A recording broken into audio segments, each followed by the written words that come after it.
Well, a good afternoon and welcome to Poland. We're in Poznan for the second ICF Canoe Sprint World Cup of this 2022 season.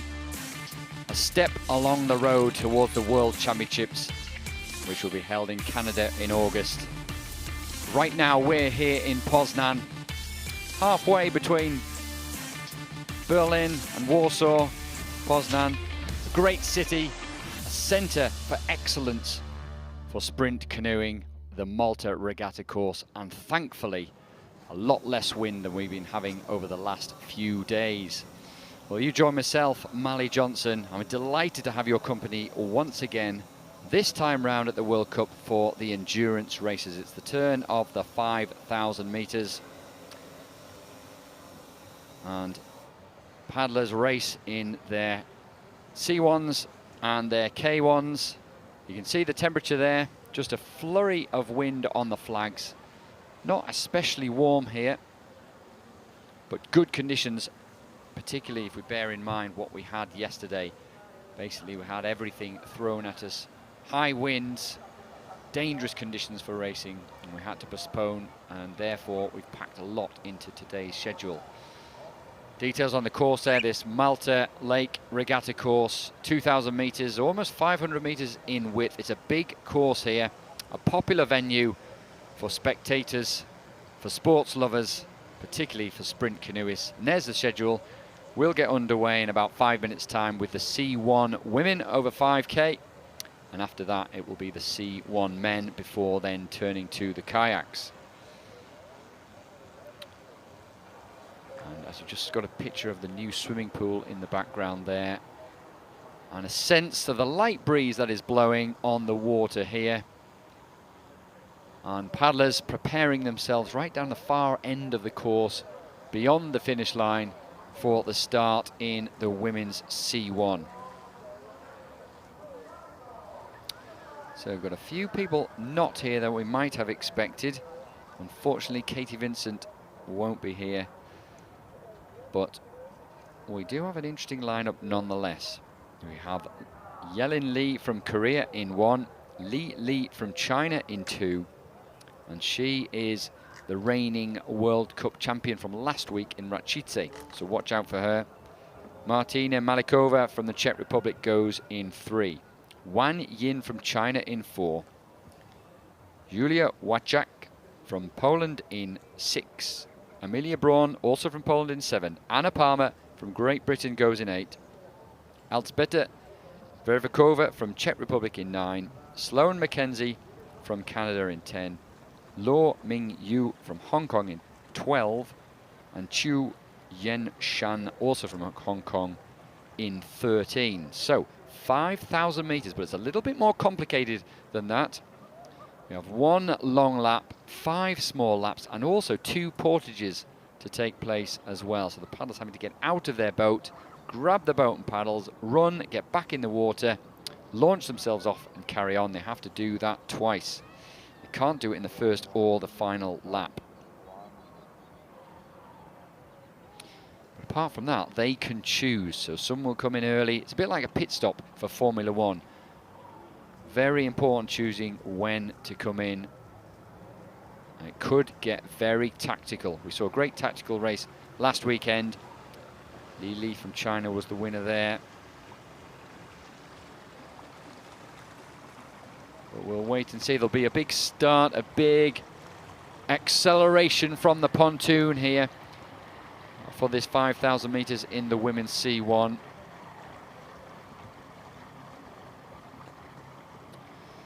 We're just about to get underway, and in perfect timing we have Martin Marinov from the International Canoe Federation. And Martin, you have been incredibly busy, haven't you, this weekend? It's been a really a real challenge to put on this regatta, but you've done so. It was really a challenge time for us with the strong wind and big waves, unsafe conditions. But lucky, the last day is good, so we managed to get all day finals here, even the 5 kilometers. Yeah, it is good. I mean, we've had to pack everything into one day, haven't we? It's been busy for all the officials. It's been busy for all of us with the television. It's been busy for these paddlers. and but they'll be delighted to be racing. In fact, many of them have enjoyed themselves despite the conditions here. Right, so we're underway with the C1 Women 5,000 metre race. 1 big lap, 5 small laps, 2 portages. You choose where you take your portages. It's going to get tactical, Martin. Yeah, let's see. That's first time we do have this kind of portages with the tactics around. Before there were always compulsory laps where to do it, and now we'll see. Do they going like a one pack together, or they'll try to get a different way to see which one is smarter? Yeah, it'd be really interesting. You've got to, I suppose, choose what's going to work for you. And I'm delighted to say that the tall figure of Katie Vincent is in this race. She wasn't on the graphic, but in fact, she is racing. So that'll be great to see Katie Vincent here.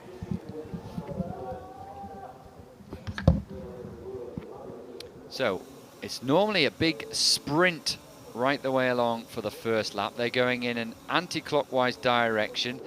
Just a little bit between the Chinese there. Fighting for the wash. There's Katie Vincent in lane 11. She's had a great regatta, as have the Canadians. Third in the C2 500 metres for Katie Vincent. She was a medalist, of course, in that event with Laurence Vincent-Lepoin. Laurence Vincent-Lepoin has retired, but there's a new generation of young Canadian canoe paddlers coming through, and Katie Vincent is supporting that, a little bit like Lisa Carrington, in fact, the New Zealander in the kayaks. She's driving the development of the New Zealand squad with some young paddlers there. Katie Vincent is doing the same with canoe, really supporting the development of the young canoe paddlers in Canada. And as a canoe paddler yourself, Martin, a real challenge for the 5K for these canoe paddlers, particularly going around the turn. Yes, with these narrow canoes, like at night time we had really wider canoe and we could stay on the wash. See, now they're going behind each other most of the time. It's difficult to stay on the wash with the narrow canoes, and then after the first lap there's a lot of wash going around, so we will be really challenging, especially for the girls. Like they do canoe from just few years, I mean a relatively short period, and some of them they're quite new in the sport. People need like 6, 7, 8 years to master this kind of technique. Yeah, I mean, it's a highly technical event, isn't it? If you look from that shot there, we've got a great drone shot. Actually, some of the paddlers choosing to be directly behind each other, but you get a feel for just how narrow those boats are. And given that you're high kneeling, you have a high center of gravity, it really is difficult not only to keep the boat upright, but actually to put all the power and strength that you've got into the stroke. Yeah, the new boats are, the new canoes are much narrower than kayaks, because in kayak, athletes have to sit inside, and here they just have to place their knees. So they're narrower, like maybe 30% than kayaks, and that makes them really unstable, and like as you say, the center of gravity is quite high. But here we can see, we can look first time for the women ever. They have a new rule for the 5 kilometers. The last person, the last girl in each lap will be out. So they started 10, but probably will finish only 4 or 5.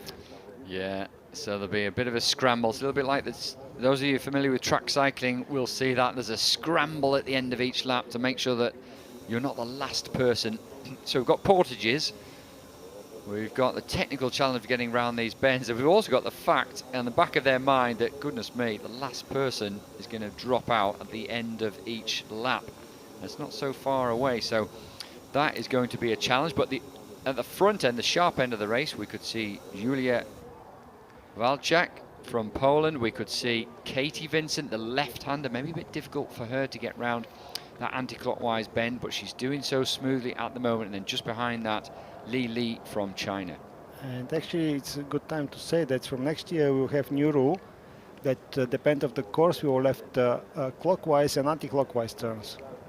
So that will be depend of the course, and then different athletes may have different benefits. But again, with the canoe, some athletes, regardless which side they pedal, they prefer clockwise, and other they prefer anti-clockwise. Like for some, it's easy to turn like pushing. For other, it's easier to turn like steering.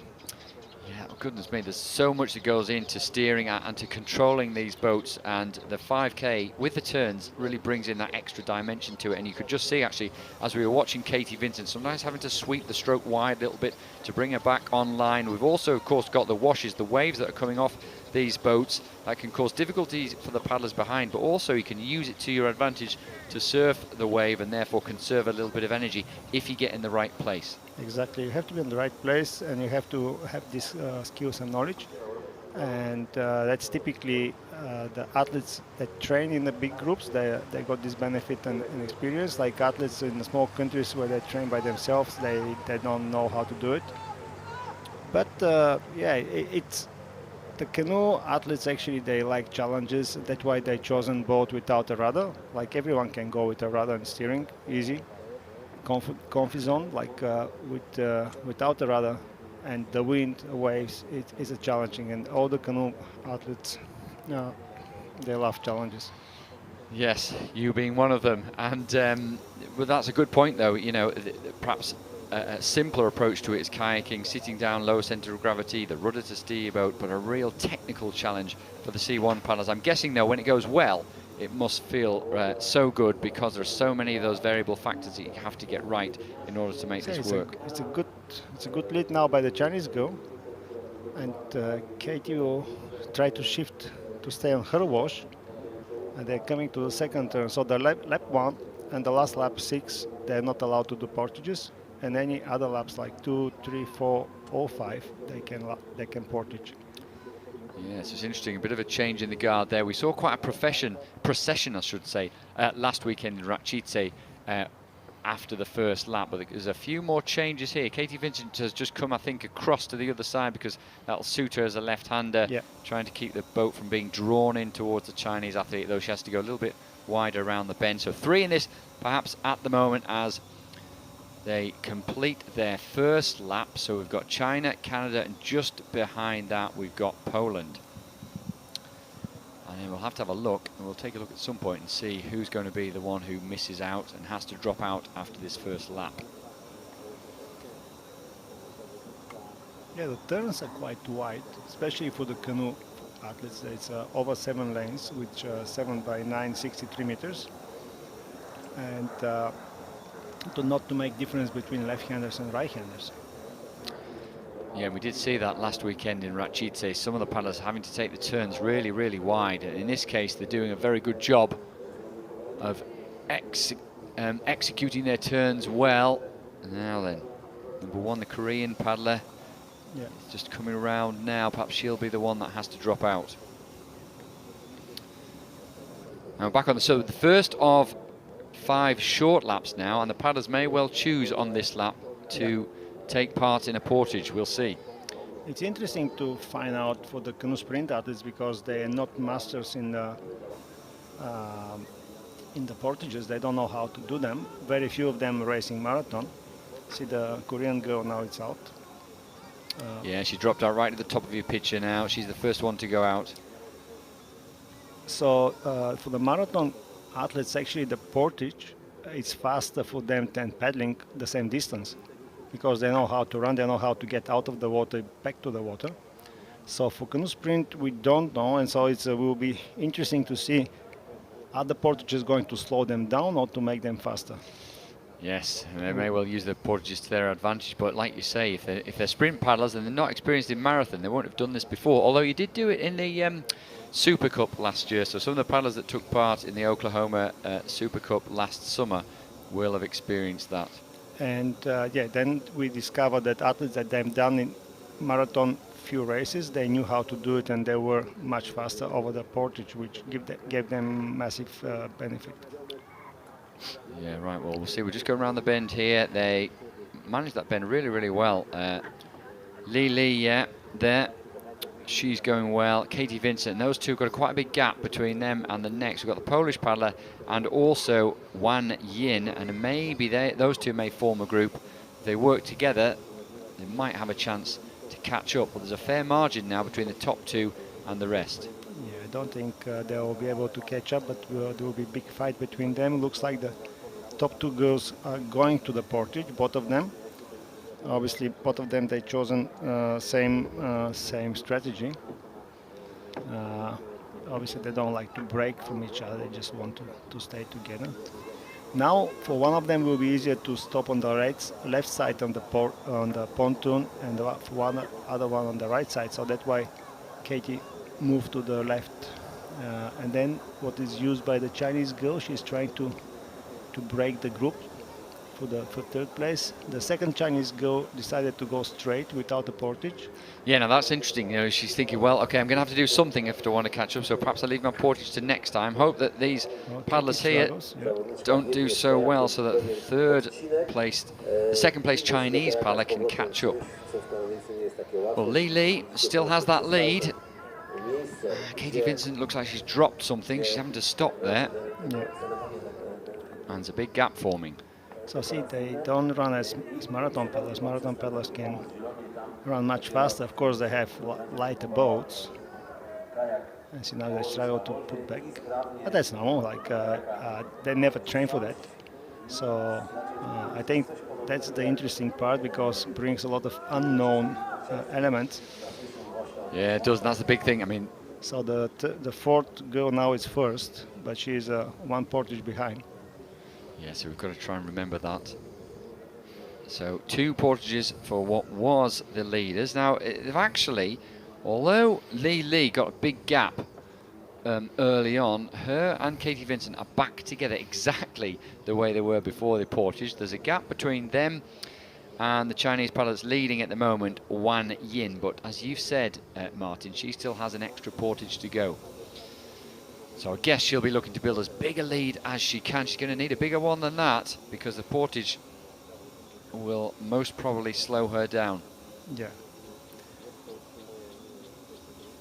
Let's see. That will be very interesting. It's like F1. People go different time to the pit stop. It is, yeah. Instead of changing tyres, they've got to grab their boat, drag it along, get it back down, get back in the thing again. As you said earlier, they're so unstable. Actually, that's not an easy task in itself. I think the Chinese girl, she lost her number, Lily. Yeah. And we're just going to see also, we should see in the back of your picture there, who's going to miss out. Who's going to have to drop out. The Czech girl was last one. Yeah, so that'll be Alzbeta Verikova from the Czech Republic. Yeah, she is the last one. We'll see her drop out. Not quite sure whether she'll be disappointed or slightly relieved from that. But she'll take no further part in this race, or indeed this World Cup competition this weekend.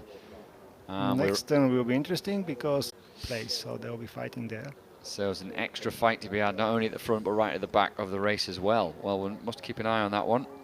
So 1 big lap down, 1 small lap down, 4 small laps to go. The two to the right of your picture have 1 more portage to go, but the Chinese paddler to the left of your picture has 2. Surely she's going to come in on this. You don't know. We still got 3 more laps that they can do portages. She might choose not to. Yeah. Let's see these 2 girls what will decide as well. Yeah, whether or not they just want to get their portages out of the way, and they can concentrate on the job of paddling. Just a little bit of an adjustment for Li there, going around the bend, but she managed that okay. Good balance from her, staying tight to the boys. It's interesting, they're not closing the gap, or not that we can see it. They're still quite behind. Yeah. Even I think the Lily is the faster Chinese girl for that race.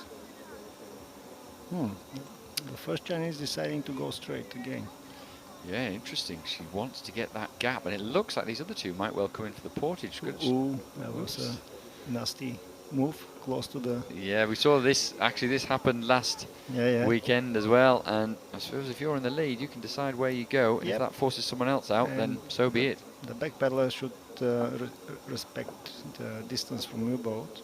Yeah, she's struggling now there. Katie Vincent really struggled on the wash. A bit undecided, I think, whether she wants to go in or carry on. In fact, it looked like they were coming for a portage, and then Lee changed her mind. So yeah, no, maybe she just tried to get out of the V wash here from the wash, not to like they try to get clear water to pedal and in better conditions. So she's going wide to get around that wash. Katie Vincent back on Lee's wash, well, just about. She's actually she struggles there. She's crisscrossing a bit there, isn't she? Yeah. Okay, now the two Chinese girls have to get not yet, but soon.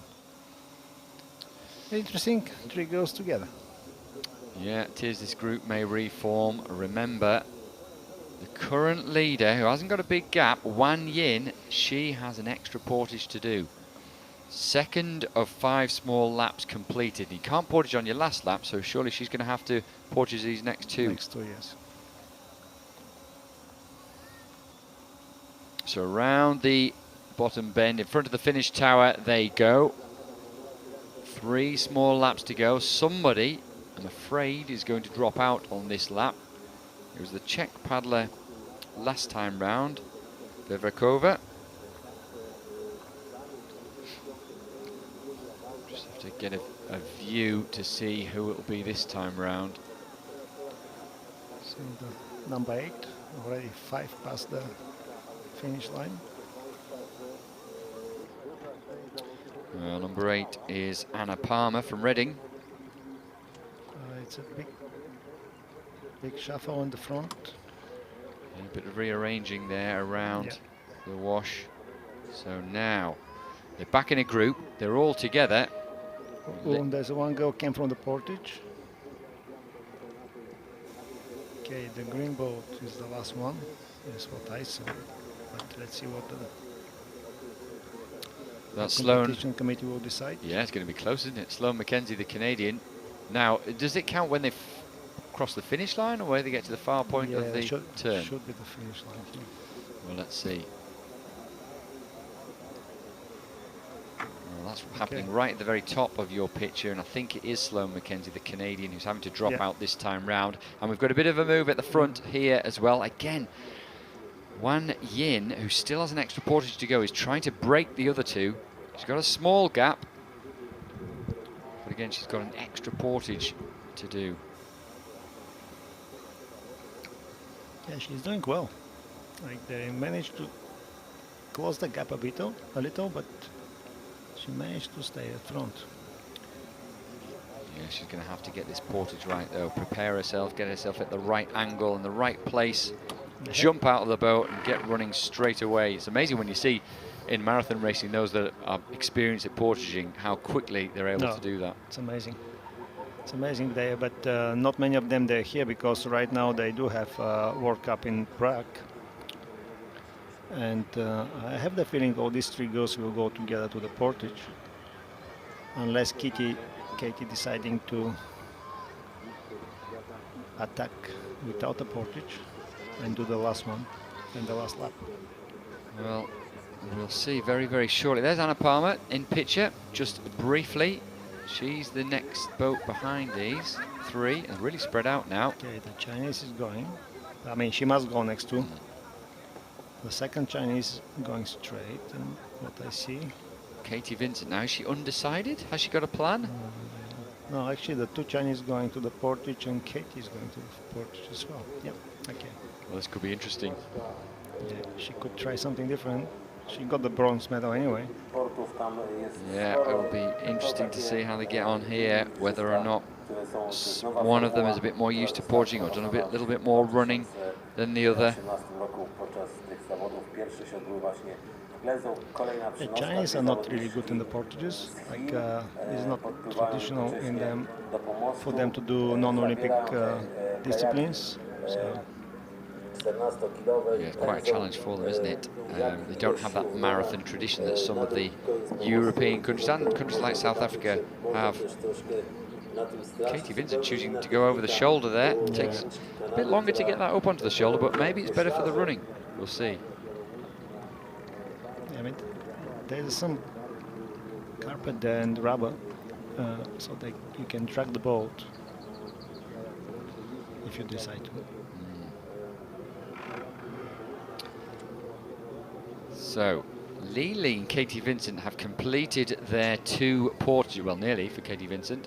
Completed their 2 portages. She's just a little bit steadier, isn't she, to get back in the boat. That's leaving a bit of a gap.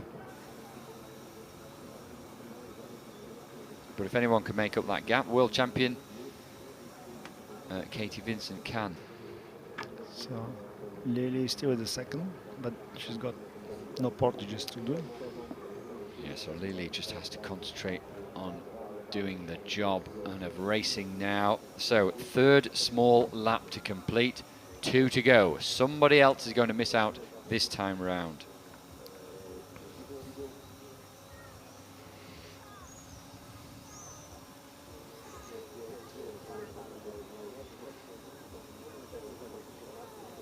Katie Vincent has quite a bit of work to do there. She's good 20, maybe nearly 30 meters behind. So she's lost out a lot getting back into her boat at the end of the portage.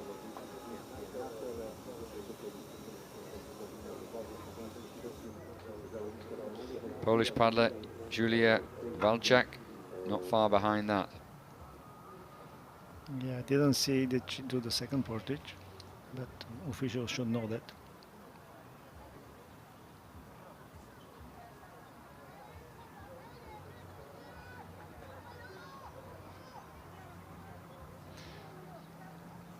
So we'll just take you through the rules of portaging. Martin, so this is a new idea with the portages. Just talk us through that again. How many portages they have to do, when they can choose to do them. So the current format here, it's a 1 long lap and 5 short laps, totally 6. So the lap 1 and lap 6, athletes are not allowed to do portages. And there are 4 laps in between, 2, 3, 4 and 5. So athletes can choose any of them to do 2 portages. So some can choose to go earlier, some later. Like you see the current leader, she didn't go to the first 3 laps, and now she had to do 4 and 5 because she cannot do lap 6. And it isn't a little confusing, but I think it brings this game, like tactical game. Yeah, so even more tactics coming into play. That's the idea, it's the plan. It's in its infancy. It's the first time we've done this, isn't it? So I'm sure there's some adjusting to do. Maybe that is flagging up, perhaps on screen, who's dropping out, who's not. Talking of dropping out, unfortunately, we've got a paddler at the end of her 4th lap is dropping out. Is it Polish go? I think it may well be the second Polish paddler, Amelia Braun. Mm-hmm. So just to take you through, out of the top 3 now, what we've got is that Lee and Katie Vincent. Katie Vincent's in picture now, just coming around in the red Canadian vest. They've done their portages. But the Chinese paddler, who is number 4, Wan Yin, has still 1 portage to go. So this is where things could really change. So you can see there, Wan Yin is having to go in for the portage. Lee to the left of your screen is just carrying on. She's completed her portages, and behind them, a little way behind, will be Katie Vincent, who also does not need to go in for the portage. Now, Katie Vincent was running in 3rd place, but it may well be that following this portage, she finds herself in 2nd. Yeah, correct. So the Polish girl is going for the portage as well. Okay, that's why she was so close to Katie. So yeah. So Julia Walczak sort of running in 4th position at the moment. She's coming for the portage, you can see in the background, as we see Wan Yin go for her 2nd and final portage. And in the background, Katie Vincent going past. And they can see the gap will be growing because Wan Yin has to actually get onto the pontoon, the green pontoon. They get back in a boat and accelerate back up to speed. And by then, most probably, Katie Vincent will have gone through. You can hear the bell. So Lee is in pole position, to use another Formula 1 analogy. She's got 1 lap to go. If she can just keep it together, she's got a great chance of taking the win here. Behind her will be Katie Vincent. And behind Katie Vincent, not too far behind, will be Wan Yin. 1 short lap left for these 3. No more portages. So sort of almost equal gap between these top 3. Lee has maybe 20 to 30 meters ahead of Katie Vincent. And Katie Vincent has something similar ahead of Wan Yin.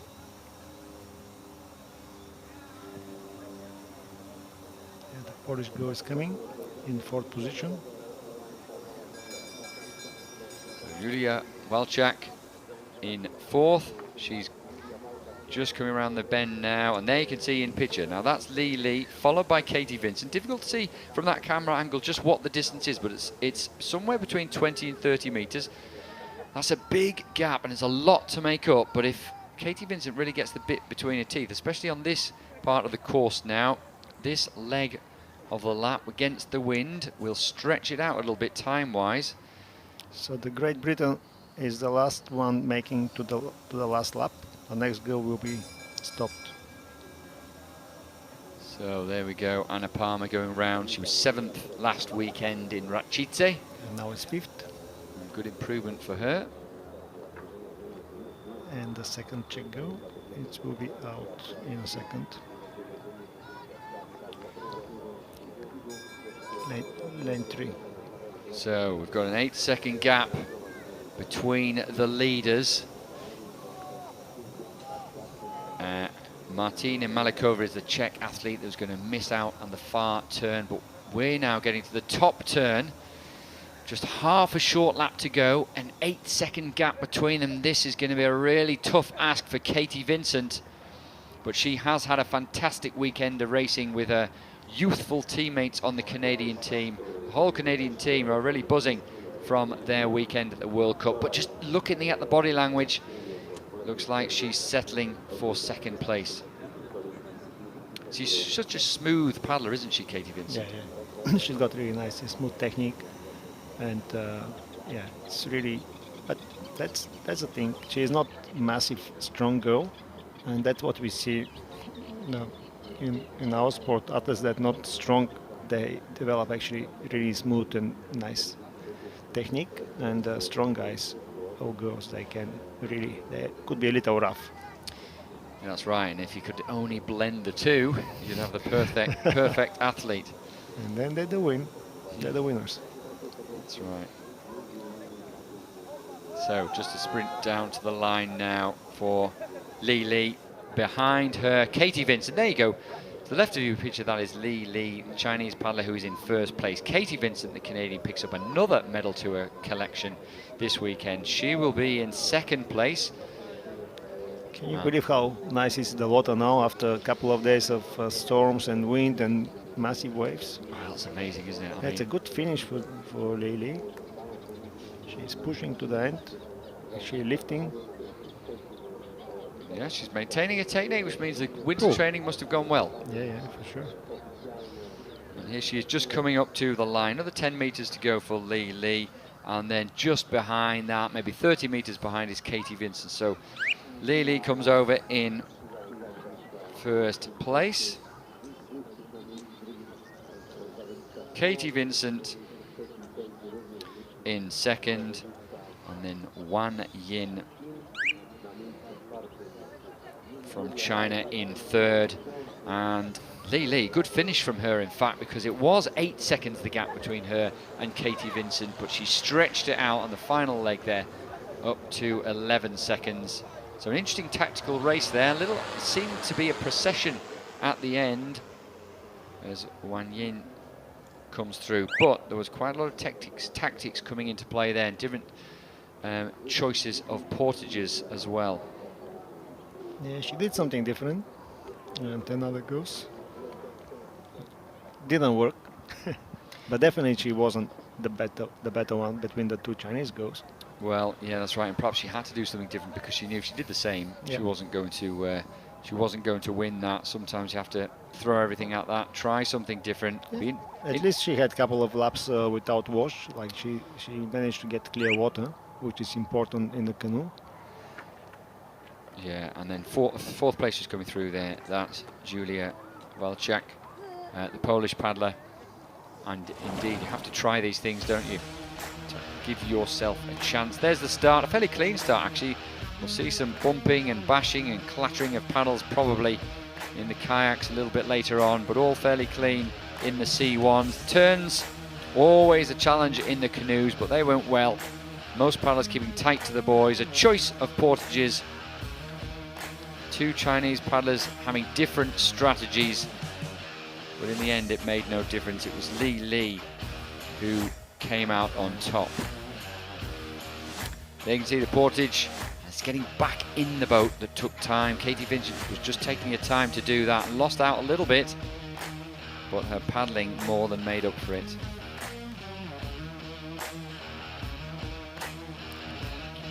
It was a pretty good race, actually. There's some interesting wash hanging going on there. Yeah. But that's what it's about, isn't it? And that's why we like the 5K racing. We'll get that. We'll get different tactics. We'll get some paddlers trying to use the wash. In the end, though, the power, the strength of Li was too much for the rest. Yeah, we still call them. Well, they've done well, and we'll hopefully catch Ross down on the pontoon with our winner.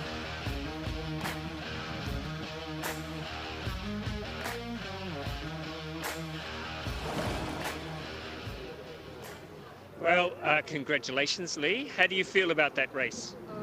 今天的比赛非常感谢我的团队还有我的队友，请大家支持，继续关注中国皮划艇，我们会展现运动员拼搏的一面，加油 ！Thank you. Congratulations.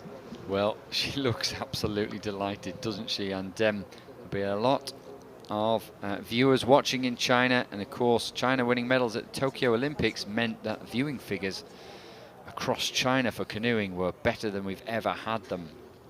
So a great spread of continents and countries at this World Cup this weekend, and the previous one in Ratchitse. It's good for the sport. Yeah, exactly.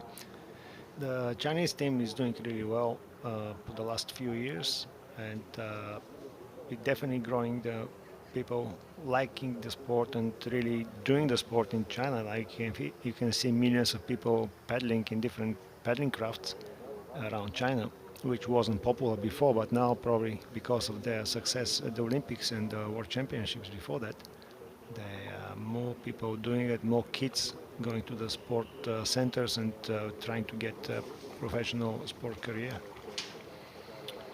Yeah, that's right. There's a lot of support in China if you become a professional athlete, as there is in quite a lot of these European countries as well. They've got the confirmation of the results. Li from China takes the gold in 28 minutes. Katie Vincent from Canada, the silver. Wan Yin from China, the bronze.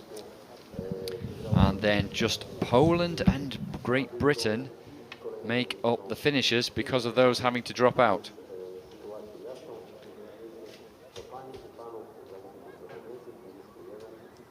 Well, Martin just have to take a little break to leave us for a while, but gives us an opportunity to talk a little bit about the C1 men 5,000 meters. That is coming up next. Much bigger field than this. We should have, hopefully, 21 athletes taking part in the men's C1 event.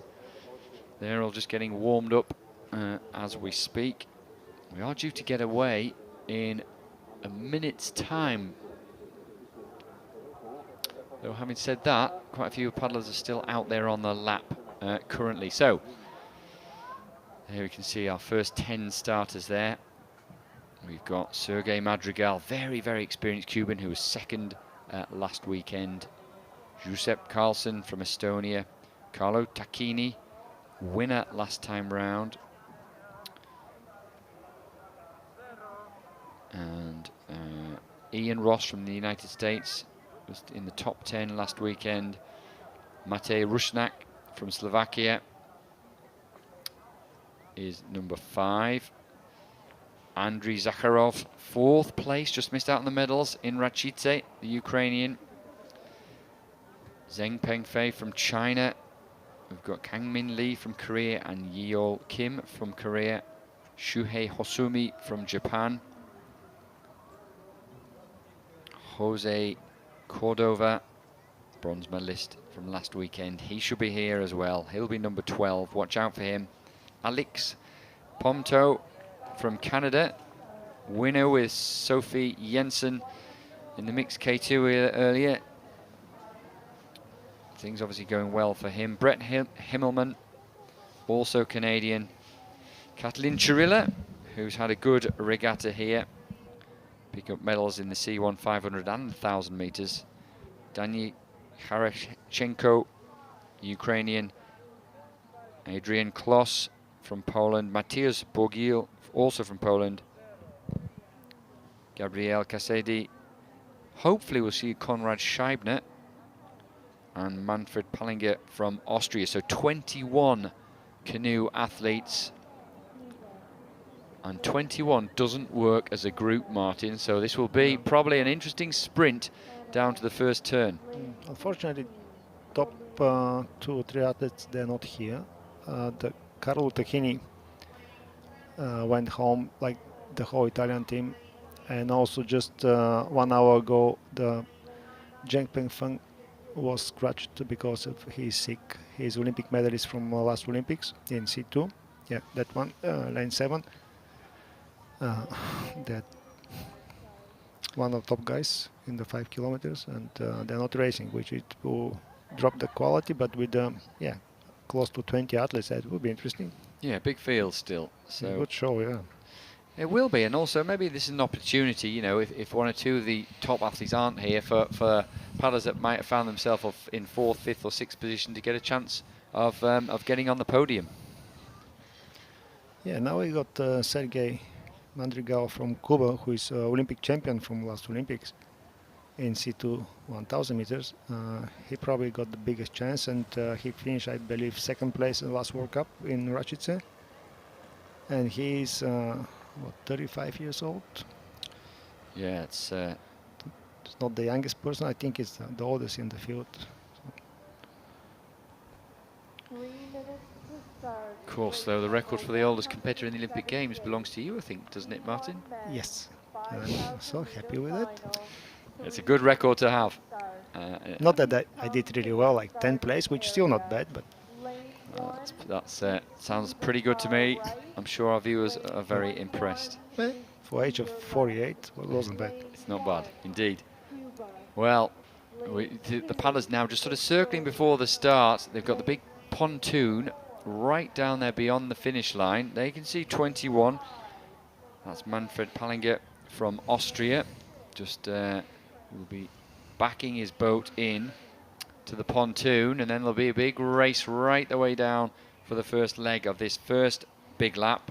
So remember, 1 large lap, 5 small laps, 2 portages to take in the 2nd, 3rd, 4th or 5th lap. You decide when, but you can't take it in the 1st or last lap. And in addition to that, last place after every lap has to drop out. Yeah, the guys are ready. They still have to wait for 2 or 3 more minutes to the start time, because we have really strict race director, which doesn't allow them to go 10 seconds earlier or later. Have to stick to the schedule. Well, scheduling's been... I fully agree with him.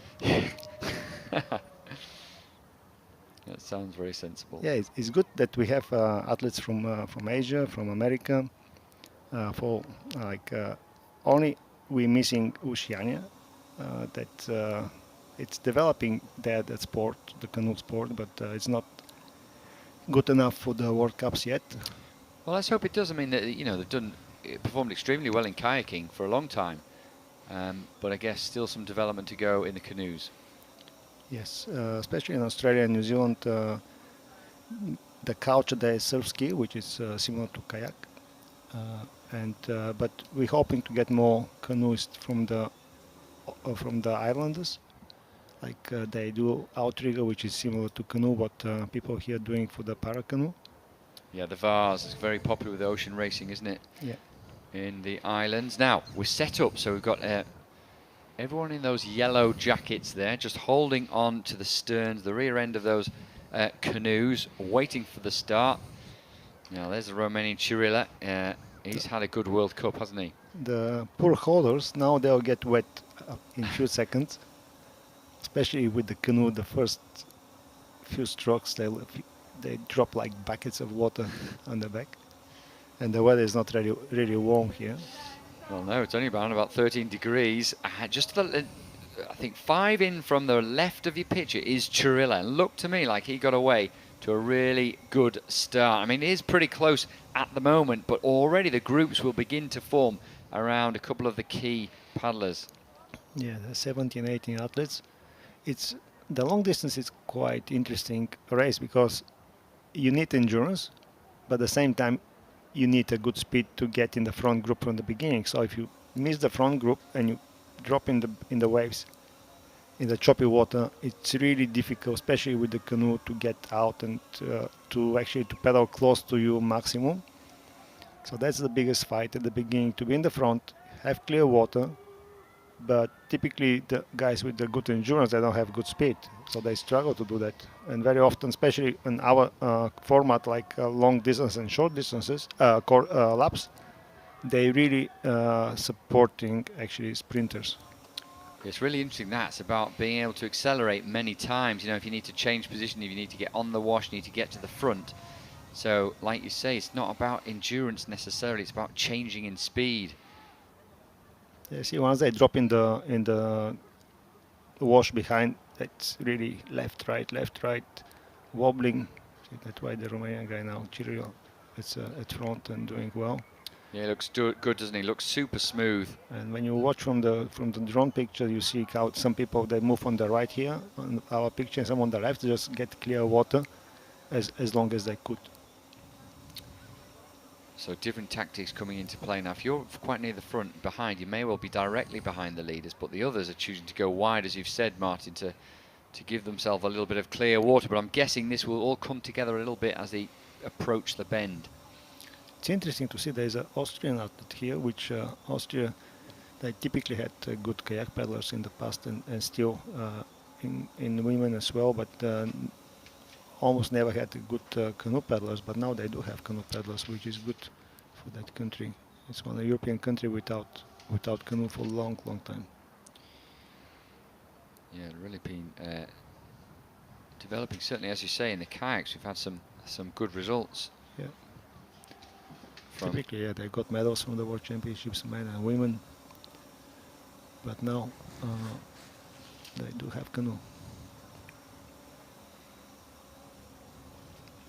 Right, so we're heading towards the first bend of this first long lap. There'll be no portages on this lap, remember. But then on the first 4 of the 5 small laps, we will see portages. Each paddler has to make 2 of them. So the left-hander, number 15, that is Katalin Chirilla. And then right next to him, the very experienced Sergei Madrigal. Second last weekend in Rachice. Early days at the minute in this race, but he's in second place.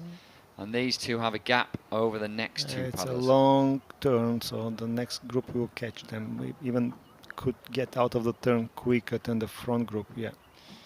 Yeah, you can see they've swung. They lost something. I'm not sure what happened there, but obviously they lost a lot. Yeah, he's gone really, really wide, Chirilla. They're not quite sure what happened there, because it was a smooth turn, as if he did it, you know, intentionally. But he's given now number 12, I think it is. The other Cuban guy. Jose Cordova, who was 3rd last weekend, a chance to get right up there. And there's probably a group of 4, it looks to be, going to form. Yeah. Right, See, right. One mistake and you're behind, you're out of the medals or something like that. It's very difficult once you're back in the wash to catch. I mean, here they do have the chance, like with the portages, go different strategic plans, or able to do portage proper than other guys. Let's see what Cuba can do. Obviously, China, they don't focus on the portages. They didn't know how to do them. It will be interesting to see what happens with the Cuba guys. Like the front athlete, Jose Roman, he won C1000 few years ago here. He was a junior, and then never see him in the top 3, like World Championships or Olympic Games. It's always been in the finals, one of the top guys. Like obviously he do have the speed and endurance, but yeah, really good start from the beginning of his career, and then a little around the 5K. I think a couple of years ago he was winning medals. Like he's one of the strongest contestants here.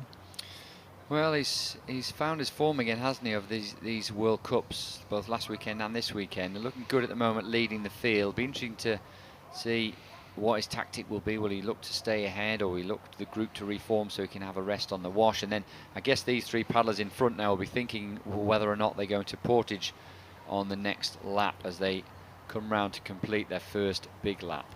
And it's interesting to know the two cabiniers, are they going to support each other, or they're going to fight against each other? So sometimes the athletes from the same country, they try to play games against the person from other country, but sometimes they're actually against each other, and they don't support. So it will be interesting to see here. It will. We'll see that one play out. Again, the Romanian guy doesn't go close turn, like. Yeah, he's struggling to turn Yeah, that, whereas Ceremon is doing much better turn, and see they open the gap like, whew, it's a big gap now. Only from one turn, you know, they got to the turn together. Now it's already 3 boats difference, which is like 6 seconds. yeah, remember we've got 5 more laps to go with a lot of turns. Just both of them struggling there. You can see that from the picture on the from the drone. Now what we had was 11 seconds between 3rd and 4th place, and what we probably have now is a gap between 1st and 2nd, but a smaller gap between 3rd and 4th. This part of the lap, the first short lap, will be really interesting because there's such a big gap that Cordova has now that if he really puts his head down, he could make it an insurmountable one. The Korean guy is the last one, which will be out of this lap. I think the Sergei Madrigal and Chireva trying to catch up the Jose Ramon, but he's not giving up. It's a big fight at the beginning, at the front of the group, but will be interesting after the portages. It will. So we've got one Korean athlete, I think that was Yeol Kim, missing out at the end of that lap. We've got a big gap between 1st and 2nd. There it is there, probably more than 10 meters, so it's a decent sized gap. And remember, the man in front, watch him round this turn now, stays fairly close to the boys, keeps a nice smooth turn, but it's Cirila, the Romanian, who's been struggling. See, it's supposed to be opposite, like the left-handers should struggle here, but actually the left-hander is doing really good turn. And yeah. Actually the 3 of them, they're left-handers. But you see, some it's really skilled to go in this way, and some it's really struggling. Yeah, Cirila, look at that, really slowing the boat off to try and turn it round, and he's losing time. And Sergei Madrigal, he got like the wrong guy to lead him. He went with the wrong man, and he's on the wrong side of him as well, really being pushed wide. I'm guessing he's going to come in for a portage now. He may as well, as he's so wide, but actually it looks like they're going to bypass the portage this time round. We'll see. So no one's in for a portage yet, but we'll get a good view of that as we see. It's a big group behind. They're still going together, which is interesting. It's, 2 Polish paddlers next to each other. Yeah. Okay, the front guy is going to the portage. The last 2 changing the strategy. It's around 30 seconds gap, which is quite big. See, only for 2 turns. They were together before that. Yeah, let's see how Cordova gets on here. The others, as you said, choosing not to portage. He wants to get his done and out the way. He's taking quite a while, isn't he? Yeah. To get going. So the running speed fairly similar to the paddling speed, but it's the time taken up getting in and getting out of the boat that. Yeah, the pontoons are a little too high for portage. That's not typical portage pontoons, but we're not typical marathon sport anyway, so. It's a little bit different as we see the 2 leaders go past. So 2 leaders, none from those first 2 have portage. So the only one to portage so far is Cordova, certainly in that first group. Yeah. And he's just ahead of the Polish guys, which they also didn't portage. Yes, so we have Klos and Borgil. Oh, the Romanian guy is still doing mistake after mistake on each turn. And that's allowing Cordova to catch up, isn't it? Well, we've got the Poles right next to him now. So we've got a group of 2 struggling to get round the bend in front, and then about 30 metres behind, another group of two. The top 5 athletes are left-handers. There you go. All paddling on the inside of the bend, but it's Chirilla that is struggling the most to get round there. Yeah.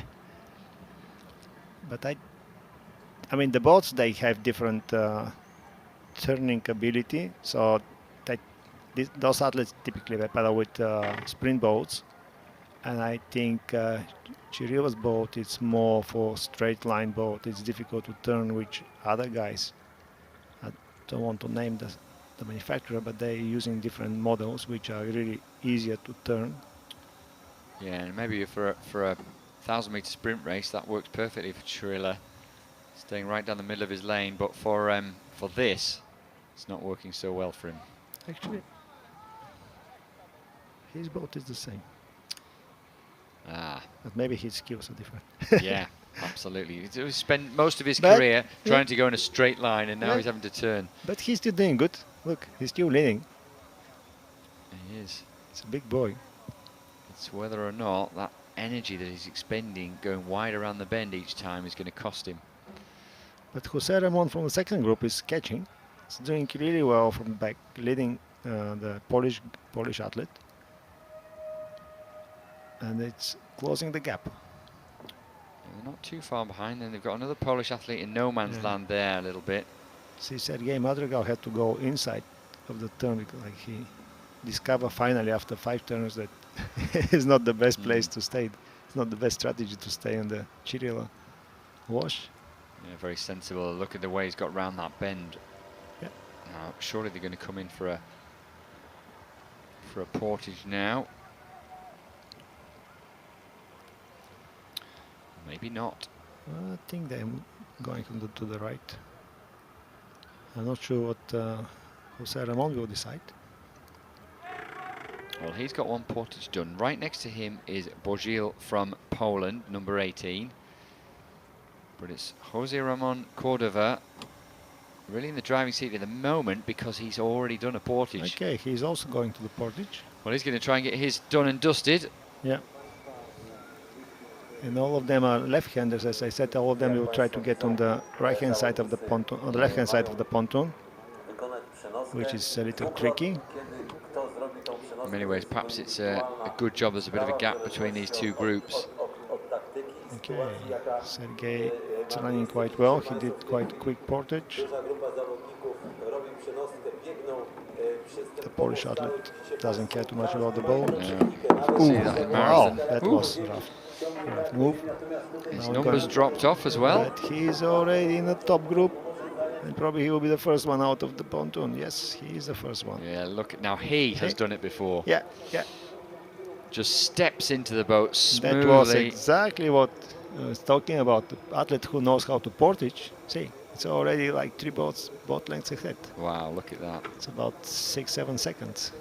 Now that really throws something And into the the second mix. Polish actually didn't go to the portage. He's joining the first group. And Romanian athlete Chirilla, it's already in the wash. That will be interesting.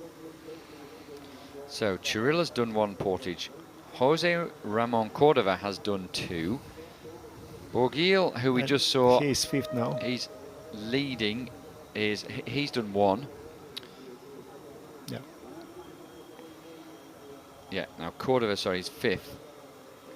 Madrigal is 2nd. There he is in the white cap. So he did a decent portage, but wasn't as good as the pole in picture now. That was mightily impressive. Yeah, exactly. And interesting, like as you spotted, you know, there was no messing around. Just drag that boat where it needed to go and then leap back into it. Borgel. Yeah. It's a young guy. And he's obviously trying to be in the world mix. Yeah, this year it's after Olympic year, so you see a lot of new athletes, young athletes coming to the picture of the world canoeing. Well, this is the opportunity, isn't it, the year after the Olympics? You know, to try a new Chirilla thing. is already 4th place. I mean, the Polish, which it's on 3rd place, it haven't done any portage yet. Well, for anyone that's not portaged yet, they have to go this lap. Yeah. Now, you can just see Cordova coming into picture there. He is in 5th place, but he's done his portages. Phew. So, Yeah, I think he's the leader at the moment, but he's not in clear water, so he struggles, but now he's catching the second group. Yeah, he's way better than everyone else. yeah, And his benefit is on the turns. He's done perfect turns, and we have so many, like 6 laps, there's like 11 turns. He's doing really well.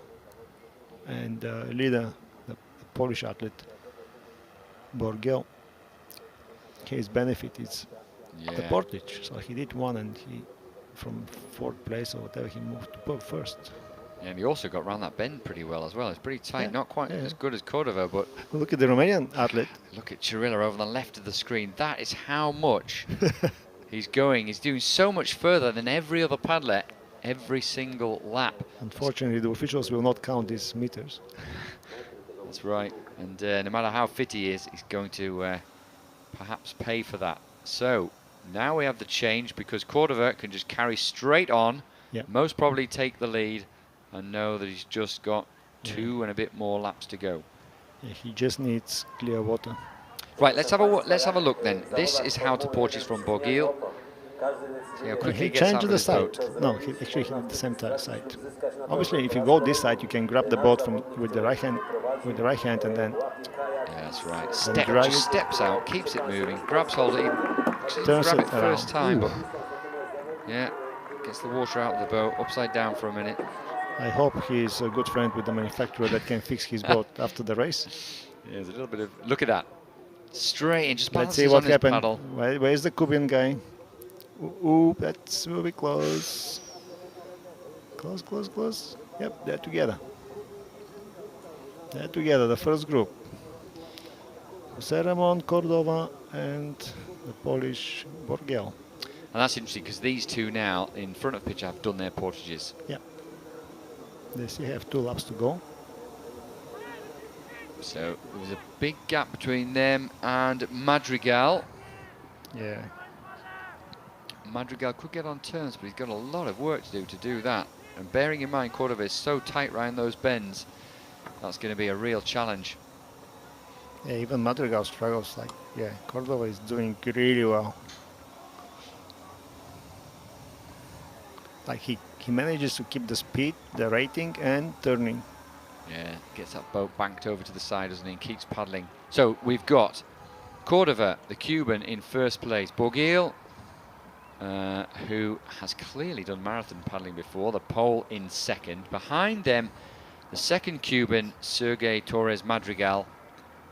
And then behind that is Katlin Chirilla, the Romanian, who is going wide on every single bend and beginning to suffer for it. 2 more laps to go.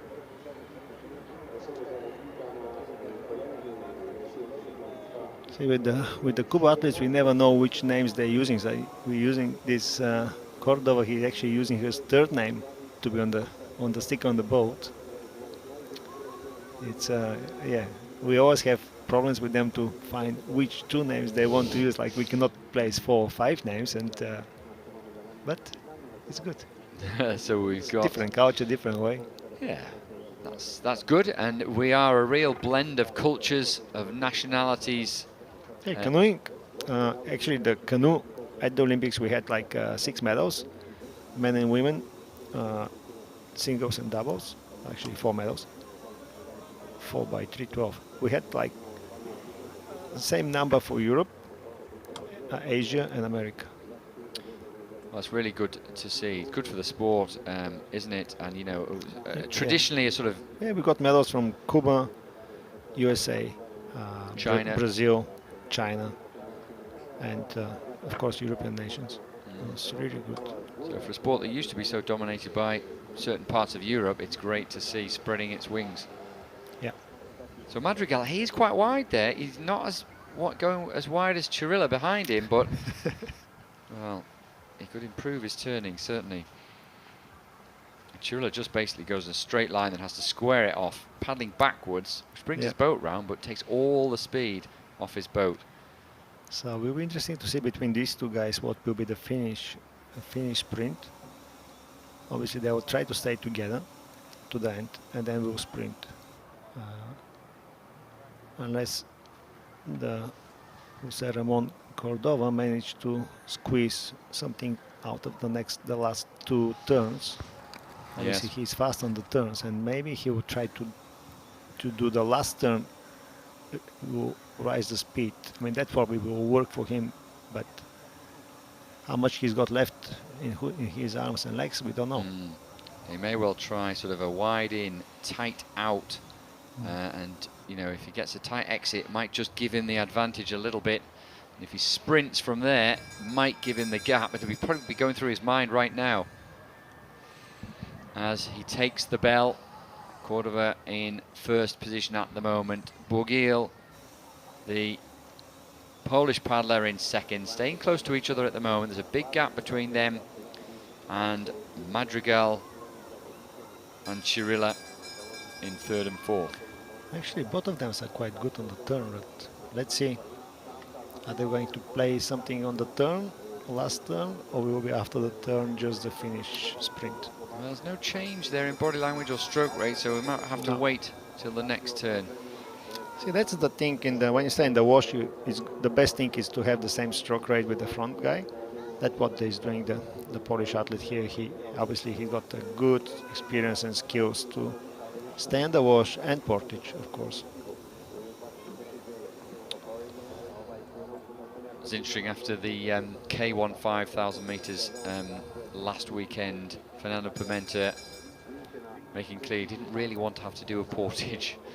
Some of the paddlers love it. Clearly Bourguil does. Others don't. Pimenta is going to race at the World Championships for marathon, so he knows how to do it. I mean, obviously it's not the perfect conditions here for portage, but looking at on the field, we had the two Polish guys third and fourth in some stage. Now one of them is in the front group, another one is in the fourth group, like almost 300 meters behind, and that gap was mostly on the portage, from the portage. Ability to portage.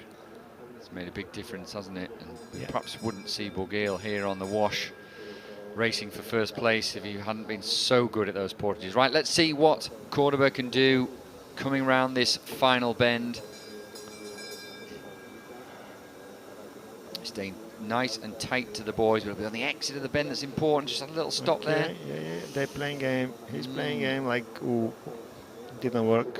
Didn't work. He wanted to push the Polish athletes. Push him wide, but he's backed off and taken the inside now. So he's going to accelerate through on the inside, the Polish paddler. Yeah. Ooh. Managed to get the boat length, but I mean, he is a sprinter. He knows how to sprint. Well, Cordova's gone. He took his advantage when he pushed Bourguil into the buoy, and he's just got to hold on to it now. He's looking strong though. Difficult to see from there, but Bourguil would have to get over the wash. Those waves that are created by Cordova, if he's going to have any chance of taking the win here. And Cordova, look, you can see the margin now. Really impressive performance from him. Yeah, it's really good. Nice. It really took off. Even he led it the whole race. He never stayed in the wash. He didn't use the benefit to wash right. No, he was in control the whole way around, wasn't he? I mean, he had to do the work at the front, but wow, good performance. Excellent. Good. So Bourguil, and the person with the best portage, it's second. Second place, so he'll be thankful that you put the portages in. And then Madrigal looks like he's coming through, a second Cuban to finish in third place. Just coming up to the finish line, another 20 meters for Sergei Torres Madrigal. There he is, over the line in third place. Bronze medal for him, and a good collection of medals for the Cubans this weekend. Yep, they did excellent. They're boys and girls in canoe. They're strong in canoe, and they've done well. Yeah, Yaroslaydis Chirilo de Bois and Katerine Nouveau Segura picked up a lot of medals, including winning the C2 500 meters earlier today. So Cubans have a great canoe team. Be good to see some kayak paddlers from Cuba as well.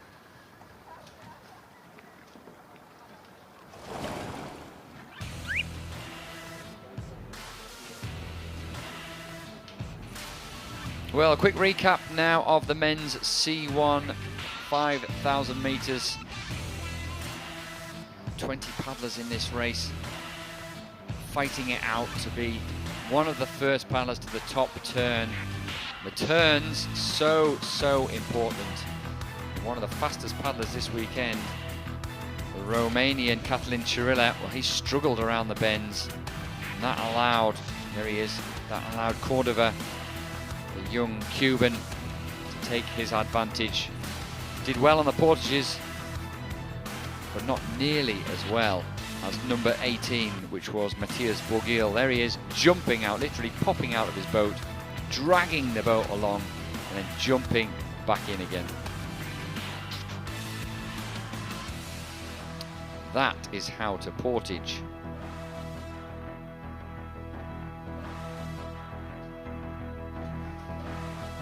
And here we go. Look at that. Beautiful. Rests on his blade, steps into the boat, and off he goes. Quickest pit stop we've seen out of any of the canoeists. I can only jealous watching his skills. It's amazing skills. Yeah. In canoe, it's never easy. A lot of practice has gone into that. Well, that's the difference it made. He was able to catch up many of the other paddlers at the pole. And that's what helped him to that silver medal position. Down after exiting the last bend, there was a little bit of tactics between these two. A little bit of argy-bargy around that curve. But it was, in the end, a big margin that meant Jose Cordova turns bronze from last weekend into gold this weekend. Matthias Borgil, the Polish paddler, taking silver, and Sergei Torres Madrigal, second Cuban in the medals, he takes the bronze. And they're down with Ross on the pontoon. Jose, congratulations. Third last week, first today. Well done. De tercero sí, pasé a primero. No pensé obtener ese lugar porque nunca he tirado esta competencia, esta distancia aquí en una competencia, y yo creo que ha sido un logro para mí haber competido en esta competencia, ya que no pude cogerle en mi competencia olímpica una medalla, pero la obtuve en otra distancia. Congratulations, well done. Well done to him. There we go. We can just see Jose Cordova taking first place in just over 24 minutes. Matthias Borgil, 24:13. Sergei Madrigal in bronze medal position, 24:38. Austria 7th place, America 10th place. The KO means knocked out each lap. And the two Kubinians, silver, bronze and gold. Good performance from them. You can see, delighted with that. We've got a medal presentation for the women's C1 5,000 meter race. Between the two events and 6 medalists, there's only one from Europe. Who would have thought that?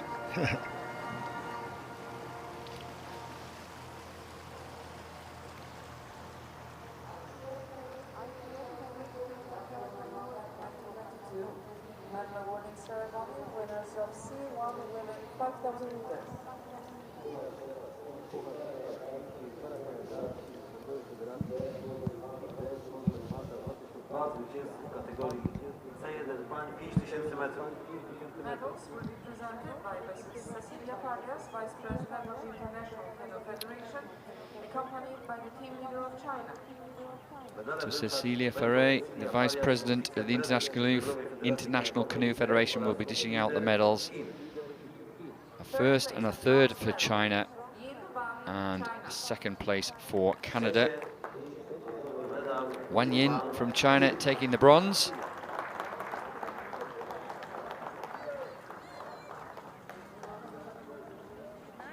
And the flowers are given by the coach, the Chinese canoe coach, which athlete won 2 silver medals at the Olympic Games in Tokyo last year.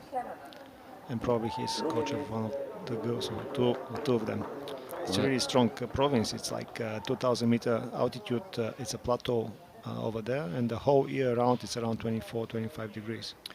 Wow, perfect training venue then, and a good result for the Chinese paddlers. But Katie Vincent, she gets in the mix there as well with the silver medal to add to her other medals from this weekend. Well done to her. She'll be looking forward to the World Championships in Canada in just a few months' time.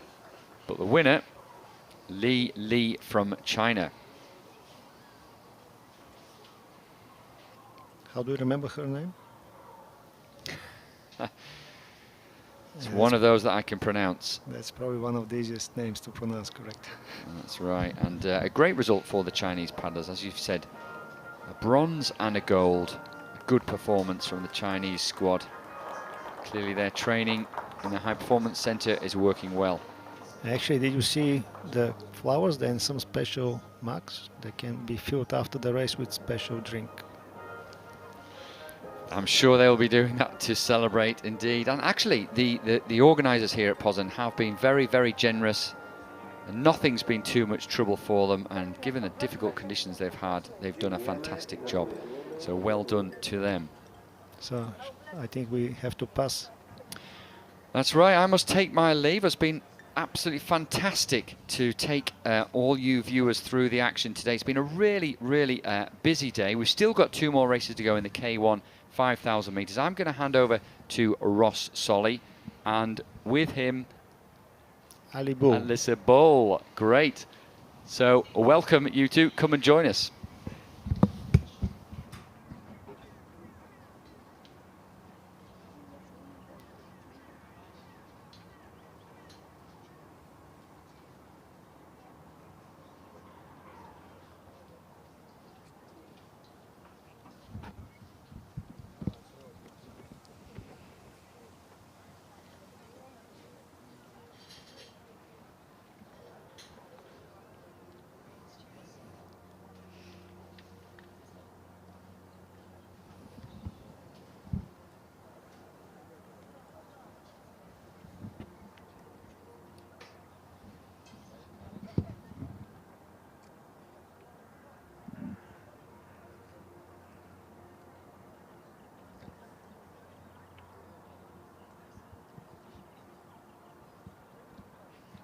You're on, Bully. Hello, everybody. Welcome. Yes, we're giving Mally Johnson and the other bloke, Martin Marinov, the rest of the afternoon off. They deserve it after the C1 5K races. My name's Ross Solly, and with me is Australian paddler Alyssa Bull. We're going to take you through the women's and the men's K1 5,000 metre races. The conditions this afternoon, in fact, the sun's come out. It's actually quite pleasant, although I must say, Alyssa, there's a bit of a chill in the air here. It's a little bit chilly, especially when the sun goes behind the cloud. Welcome to the commentary box. I know you'd rather be out there on the water. Yeah, definitely. Thanks for having me. The sun's come out this afternoon, but don't be fooled. It's still chilly. The water's cold, and that breeze is fresh, but they'll get pretty hot and work hard in this 5K, no doubt. Now, I know you had a busy day today, but you would like to be out there, wouldn't you, for this? I would like to be out there. My name was entered, I so saw that. It's hard to not turn up and race that one. But yeah, when they throw in a few portages, I'm just coming back off the back of a couple of torn ligaments and stuff in my wrists. So yeah, going to let that one keep settling the way it is. It's going really good at the moment, so no need to stir it up. Yeah, I mean, you were paddling well this weekend. I know the conditions yesterday and on Friday probably suited you with your ocean racing background. How did injuries hold up this weekend for you? Definitely started to feel it the first day we raced here that night, and it was not too bad to have a bit of a lay day yesterday, which is good. So, but held up really well. Looking forward to getting stuck into some work that I haven't been able to do this year yet when we get home, leading into World Champs. It's going to be good. Yeah, new look Australian team. In fact, we just saw one of the new Australian paddlers, Georgia Sinclair. Tell us a little bit about Georgia. She's in the 5,000 metres. She is youngest on the team for us this season. She's a good kid, a great up and coming paddler, and she's got a really good mindset on her, and she's starting to improve a lot in her K1 as well, which is really good to see. And she's just keen to get stuck in and have a go at anything, which I think is awesome to see. So she has a surf background and ocean ski background, so hopefully she can go well here this afternoon. A lot of new faces, not just for the Australian team, but for a lot of the international teams. The New Zealanders, your friends from just across the ditch. Yeah, the cousins. A lot of new paddlers there. The Poles have introduced some new paddlers here who are going along nicely, but their K4 is pretty rock solid. Yeah, to have 2 K4s on the podium is pretty cool. Yeah. But your K4 is going along nicely. Second World Cup this one, and really strong performance, I thought. We've got a good group of girls around us at the moment. Very keen to learn and get amongst the international paddling, which is good. They stepped up these 2 World Cups, which is really, really important. And they're very keen, again, to work hard when we get home, leading into World Champs. It's been, we've got some front-end speed, which has been fun. Certainly different for me, but I'm really enjoying it at the moment. Yeah, no, it's good to see. Now, let's talk about this race. Yep. As you said, it's got the portages. We saw the canoe paddlers. Some of them struggled with it. Some of them really excelled. What do you think, first of all, as a paddler who's done a lot of 5,000 metre races, what do you think about the additions of the portages? I think it adds a certain element of strategy, Ross, to be honest. They can't take it on the first and last lap, so you've got 3 laps to choose from where you're going to take your 2 portages, and I think it's going to be, you're just going to have to look around and see who takes the portage when, and you don't want to do it if it's too clogged, I think. So if you're not in that front pack and they decide to go and it's going to be clogged up when you're trying to get on and off, I think maybe it's best to skip it and do it when it's clear. Yeah. I don't know. I mean, it's an individual thing, I suppose, but would you want to get them out of the way early when you've still got a bit of, towards the end, if you're exhausted or starting to really feel the pinch? Is that the time to do a portage? Yeah, definitely, especially the height of it. It's quite the leap up and down to get your boat out and back on the water and then get your body in it. So I would love to get it done on lap 2 and 3. That way you've got 4 and 5 to just get busy and get paddling. But let's have a look at that starting lineup. A couple of familiar names there. Jenny Egan, of course, very familiar. Loves a 5K event. She's very good at them. So who's that 17? Alyssa Bull. Nope, she's here with me. Any other names jump out at you there, Alyssa? There's definitely going to be. I'm just trying to read these ones. Melina's had a big weekend from Sweden this week. Adriana here, she's a little pocket rocket. We're next to the Canadians in the boat shed, so she'll go off hard. George is going to go off hard, I bet. I hope she does. Yeah. I mean, compared to the starting list that we were given, there's a lot that have obviously withdrawn. I wonder whether that's because of the portages or whether people are just a bit tired. I mean, we've had so much racing today with everything squeezed into. I definitely think having all those finals pushed into one day might have made a few people decide not to start today. Which I think probably throws it open for Jenny Egan, who would love, I'm sure, to get a podium. She got left at the start last week and just never really was able to make up the ground. I would imagine that the Belgian Liz she's very strong. Liz, is she lining up today? She is. Yeah, I saw her name. Well, I saw her name on the list. Is she there? I saw my name too, and I saw. Yes. Well, I guess we'll get a better idea once they get underway. Looks like there's about 20 athletes out there, I suppose. It actually looks nice and spread out for a start line of 5K for once. I've been in some, and you're trying to put your paddle in the water, and you're right next to the person next to you. So yeah, and for that start, it can be a bit chaotic, can't it? Yep. So as Alyssa said to you, there's a couple of portages that they have to take, but they can't take it on the first lap, and they can't take it on the last lap. So then it's up to each athlete when they want to take them. and it is a game of strategy. People have been comparing it with Formula One motorcar racing, which is... I love the Formula One, 100%. When are you going to take your pit stop? Yeah, exactly, That's it. and that's what this is all about, knowing when you've got to put a bit more petrol in the tank. So that's going to add a little bit. Of course, Jenny Egan does do a lot of... Jenny Egan Simmons, as she's known now. There we go. Does do a lot of marathon paddling, so the portages will be no problem for her at all. Yeah, you'd think the ones that have that marathon background will definitely know what the portage is like. I was talking to Georgia before she got on. She's like, I've never done a portage before. So... And it's not that these boats are obviously different to your marathon boats, well, aren't yeah, they? they're also 12 kilos. So the marathon boats are only 8.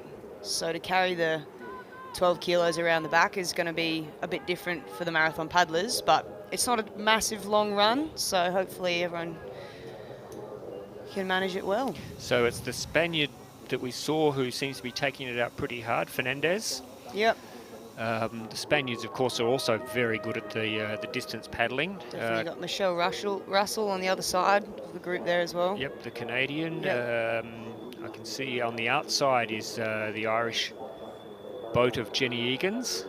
So then there's like a little group that's broken out, about 10 paddlers, and then a group back of 4 or 5. Still pretty spread out though. Yeah, you definitely want to you want to have a really good start and try and get to that first turning can with space. So that's what they're trying to do here. They're jostling away for that front position so they can get a nice clean turn in that first corner. And it is the Canadian, Michelle Russell, who's decided to get out there and get in front early on. So Canada from Spain, and it looks like 2 Canadians actually out there together. Yeah, they might be looking to work together as well. So would they work together in a race like this? Or? I have. I've worked with AB a lot. Yeah, but you two a couple are of 5K races. inseparable, you two. How do you decide who's going to win then, and who's going to come second? I think when it comes to that last lap, and if you're all next to each other, it is just... All friendships are off. Yeah, all bets are down, and you just go, start to kick when you can, and try and hang on, see who comes off. So the Canadians could well have a plan to work together till the last portage and then go for it? 100%. If I were them, I would have a plan to work together.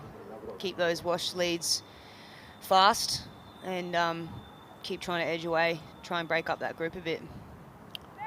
So no real breakaway. That's still a pretty big group there. I see the Australian Georgia Sinclair on the back of that group. Is that a good spot for her to be at this stage?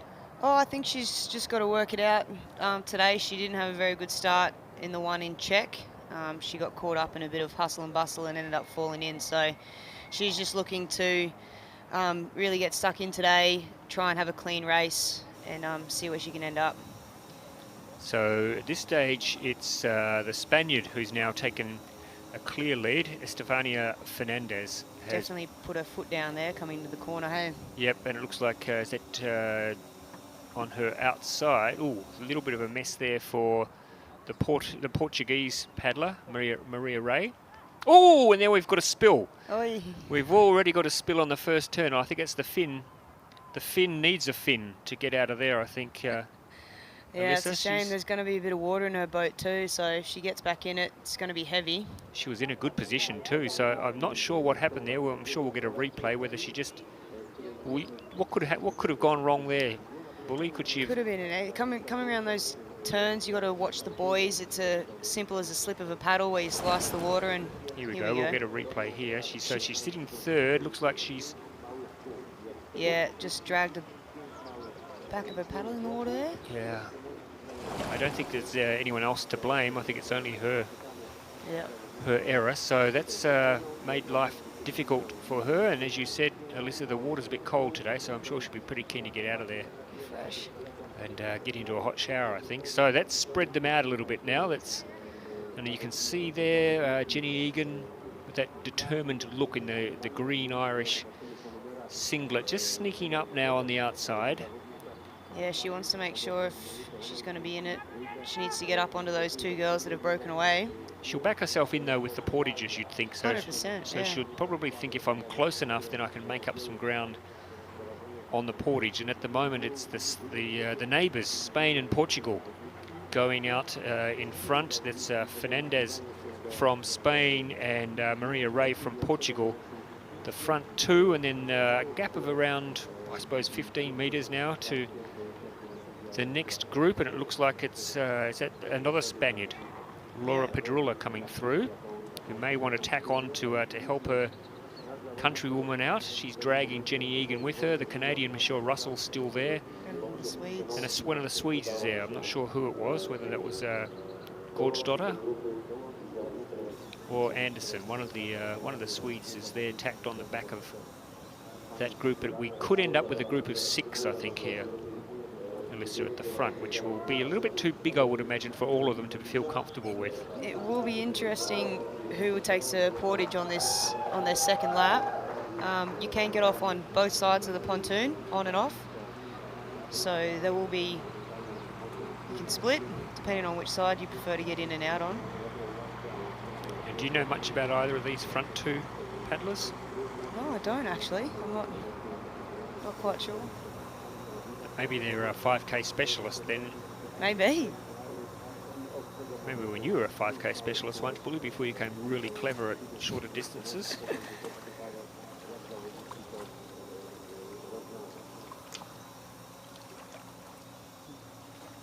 So, group of 6 at the front. Jenny Egan now has moved up into, I'm sure, where she is very happy to be right now, just out of trouble a little bit. And I would imagine that they'll head up now, and it'll be interesting to see who goes in for the portage. So if you're in a group that size, would you go in for a portage, or would you hold off, do you think? I reckon the front group would go for a portage. It'll be the couple of ones on the back here will have to decide if it's going to be too congested for them or not. They could keep paddling hard, put some solid effort in, and then be in front of that group, but then obviously they've got to have to take a portage later. So it just depends on if they can think they can get a decent gap while the others are off running, getting in and out of their boat. It could pay off, who knows? So there's another Swede. So the front Swede is Gordsdotter, and then the second Swede, I think, is Melina Anderson, is tacking herself onto the back of this pack as well. So that we could end up with... Yeah, Melina needs to work hard where she is now to get back up onto that wash properly so that she can actually save some energy. I like to think that if you can work hard on a wash, you don't want to lose it, because you're just going to have to work harder off it, if that makes sense. Yep, no, yeah. Makes complete sense. So we've got 2 Spaniards, an Irish paddler, Portuguese, and a Swede, and a Canadian, and then a second Swede not quite on the group just yet, and unfortunately for Michelle Russell, she looks like she's in danger of dropping off a little bit as well. So now we're coming down to a group of 4 out in front, and it's now decision time for portages. Who's going to do what? Remember, each paddler has to do 2 portages, and it's totally up to them when they choose to do it. So it is a game of tactics. You can see a couple of paddlers now starting to head across. In fact, looks like they're all going across here, are they? I think you'd be crazy not to try and take one on this first opportunity, I reckon. Even though there's 4 of them there, it could get a bit messy here. Well, let's see how... We'll see. It's exciting. Is there etiquette? Is there etiquette involved in the portage? Oh, look, I don't know. I come from surf racing where there's not a lot of etiquette when you're going around the cairn, so I think you definitely got to work hard to get in there. So we've got Egan and Gordsdotter going to the left, and it looks like Fernandez and Ray going to the right. Egan really going all the way through. She's going to the lower section of the pontoon there as well. That could be tactical, I don't know. Ooh, but she's struggling to get the boat out of there, so maybe that wasn't such a good idea. But she's very good at running with the boat. Definitely well experienced. This is Michelle Russell has stayed out. Yep, she stayed out, so she'll go into the lead. Just off the back of that front pack, so she's made the decision to try and get away a bit.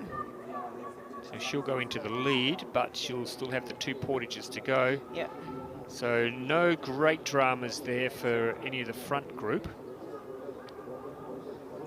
Although, having said that, it looks like George Stoddard is having a bit of trouble getting going again. Yep, had to wait for Spanish paddler to get out of the way there. And Before she there's, could put a boat down on top of her. and there's Michelle Russell, who's now cleared out to her. Yeah, so she's got her own space, fresh water to paddle in. And if you look at the group that just portaged, they're now stuck in a bit of a traffic jam there. So Jumped maybe in behind the 2 Chinese paddlers there. yeah. So maybe that's backfired a little bit there when you have to come now and get past 2 slower paddlers. And of course I think we have the rule, don't we, where the back paddler, the last paddler on each lap gets dropped off. Yes, it's true. However, they didn't portage those 2 Chinese, so it won't be them. No. They not being lapped at all. But yeah, so short laps. So a chance here for Michelle Russell. She can put a bit of space between herself and the previous front group, because they're stuck a little bit behind the Chinese paddlers, although you would imagine on the straight stretch they'll get around them pretty easily. But a chance for Michelle Russell to put a bit of clear air between her and the field. Yep, she's definitely got to put the foot down while she's got that clean water. I'd imagine she'd jump in for a portage on this lap, so she's got a bit of space. So the chasing group there includes the 2 Chinese paddlers who still need to do a portage. And then it looks like the Spaniard Fernandez working hard again to make up a bit of the distance. You've got Jennifer Egan there, who is in the front group. So it's really, they're the 2 who've cleared out now, having both done a portage. They've got a very strong advantage, as it looks like. So where's the Chinese girl going at the back? She's doing another long lap, is she, or what's happened there? No, I think that's one of the men warming up. Oh, okay. I was going to say. Ross. Thanks for that, bully. I was going to say, what is going on out there? But that's definitely. Oh, they had the same kit on, white hat, long sleeves. Yep. Easy mistake. Well, thanks, bully. I don't know that it is, but I think you've been kind. So Michelle Russell looks like she might not be doing a. Oh, she might be saving her. She's not doing a portage here either, so she's going to save them for her final 2. I love the tactics. I wouldn't even know which way to start. Oh no, she might be going in. What's that angle she's got there? Yep, she is. Yeah. She's going in, so they're all going in this time. I wonder whether Egan will go all the way through again like she did last time, because she struggled to pick the boat up a little bit. Yeah, she got caught in where it bent back in on itself. So, Michelle Russell's going on the end of the pontoon. Oh, you'd think it That's, I'm not slide sure straight in. Yeah, I think that's a rookie error. That's a rookie error. Now she's got to, oh my goodness, now she's got to turn the boat around. All right, so not the cleanest. Yeah, I think Jenny might end up not going as close as she did before. I know she's going to do the same. Yep. So Fernandez looking really strong now. This is her last portage. Yep, so she's got just 3 clean laps left to do. Yep. without a And portage. the only paddler who's probably within range is the Irish paddler Jenny Egan. I see her dad there, Tom Egan, cheering her on as he always does. Yeah, he's down there cheering. Giving her advice. So it's going to be a race between, because don't forget, Michelle Russell, the Canadian, still has another portage. Jenny Egan and Estefania Fernandez have both had their portages. So let's see how they get away from here. She's off and running, hey? Fernandez is going to take some running down, I think. She'll be happy with that.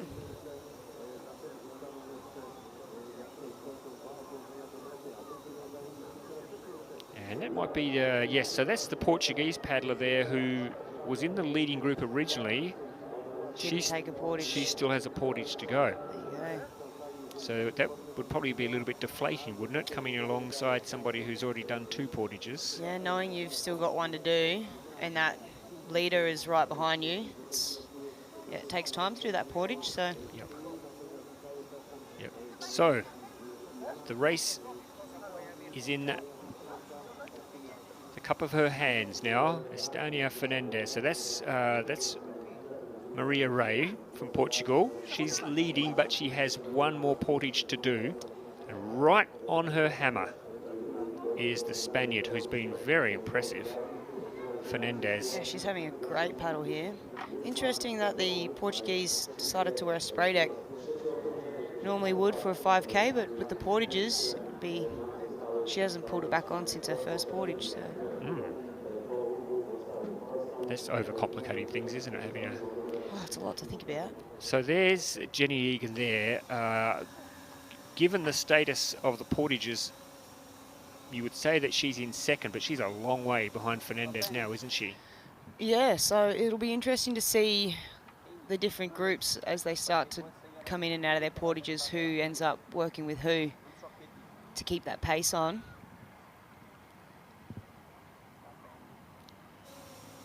Yeah, Fernandez is looking strong. She looks happy just to do 3 more laps, eh? Well, she's out there by herself now. She's not got anyone to worry about breathing down her neck. Just take the time now and just try to get the turns in, I suppose, and make sure that nothing goes badly wrong. Yeah, so Michelle's got another portage to do as well. Yep. So she's sitting in third still. Bit of a gap to that next group. The Swedes in it and Jenny.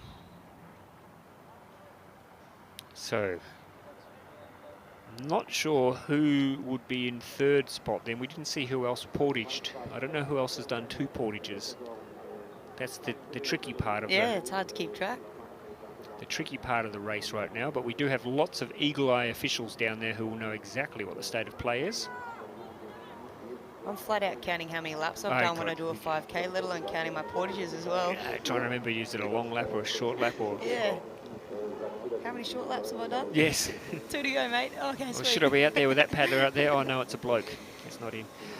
So that looks like Michelle Russell coming in for her second Yeah, and last portage, so she drops away from that group. yeah. And the Portuguese, So, she's decided to stay out. so do we... Yeah. Is there still another lap to go? I for think portage? there is, There must yeah, be. there's Obviously, there still must be, another because the lap, 2 yeah. girls with... the 2 Swedes still there with Egan as well, so I think they've only done 1 portage.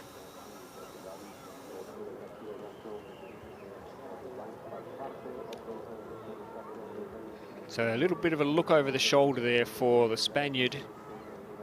As you said, Alyssa, hard enough for her to keep track of who's where, let alone how she's going. So, but I'm assuming she's looked across and she's probably looking for Egan to see where she is.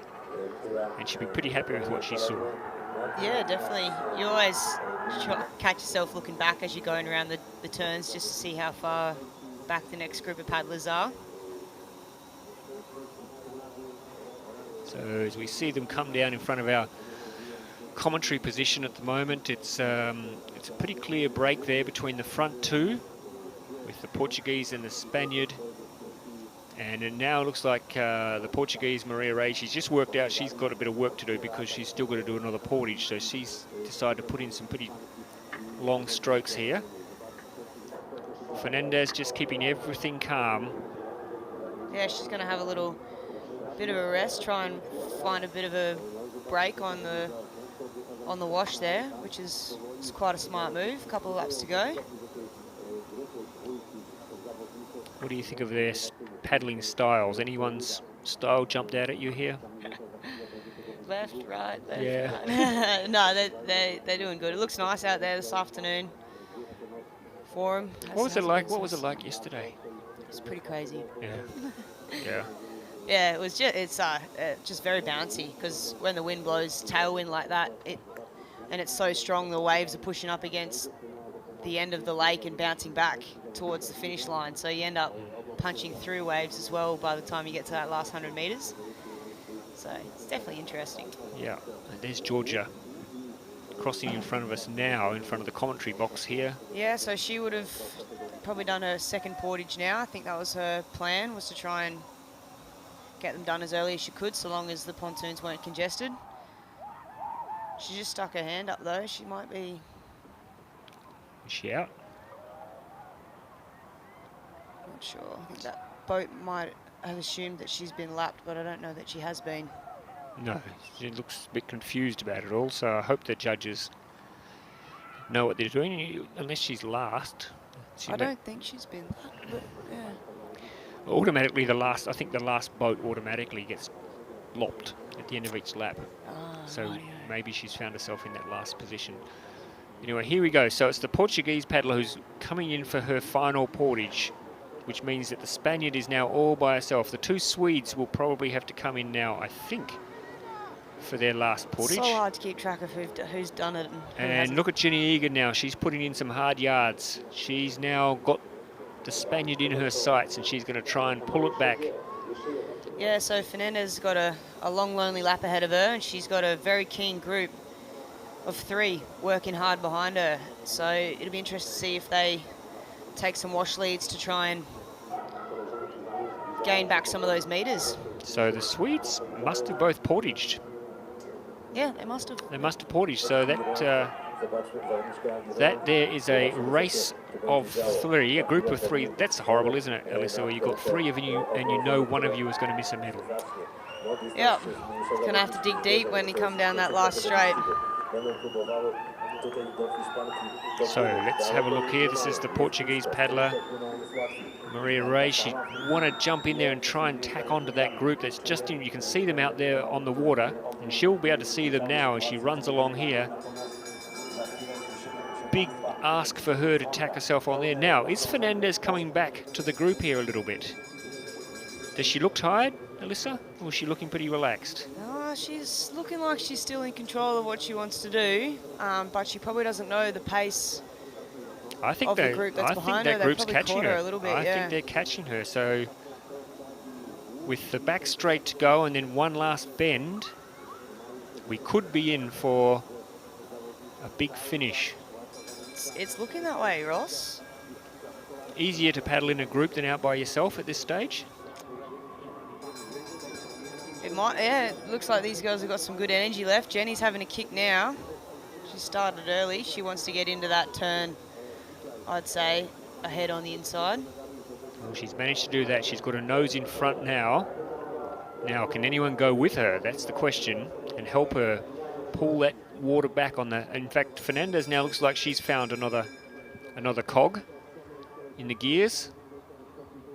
Clearing out again. The 3 behind, though, there's a real race going on there, so... It's going to be a big lap for that group of 3. You're going to work hard. Jenny obviously started early, but she's got that marathon 5K experience, so... Yes, she's going to need it, but I'm not sure that those 3 have it in them. I think that there's enough gap there now between the Spaniard in the front, Fernandez, so it might be a race for the silver now. She's still looking pretty relaxed, pretty calm, gritting her teeth there. Yeah, she knows that she's only got 1 straight to go. She's not going to give that up. And there's the race for silver and bronze.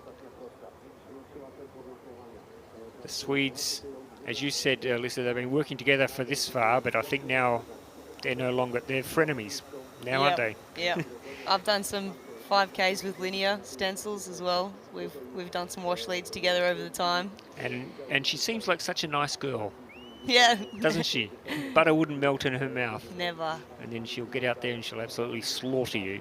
But I think it's Anderson, isn't it? It's Melina who's got the upper hand of the 2 Swedes. Yeah, it's looking that way at the moment. She's got a good spot on Jenny's wash there as well, so she just needs to keep the foot down. So it'll be heartbreak potentially for Rebecca Georgesdotter, who could end up the one missing out on a medal there, but it looks like it is going to be a gold medal, and a good, strong gold medal to the Spaniard. She took it out hard. Very solid performance, yeah. She took it out hard from the very start and has not been pipped at all. Now the race is on for silver and bronze, and Anderson really pulling hard now, trying to reel in Egan. Can the Irish paddler hold on? It's Jenny Egan in the middle. On her outside, it's Melina Anderson, and on her inside, it's Rebecca Georgesdotter. I think Melina Anderson might have her. She's coming home strong. She's definitely kicked here for a finish. But there is your winner. There is your gold medalist. She's really strong performance there from Fernandez. Oh, and the other 3 girls are pulling it in, but it's going to be Melina Anderson. There you go. Who outlasts Jenny Egan.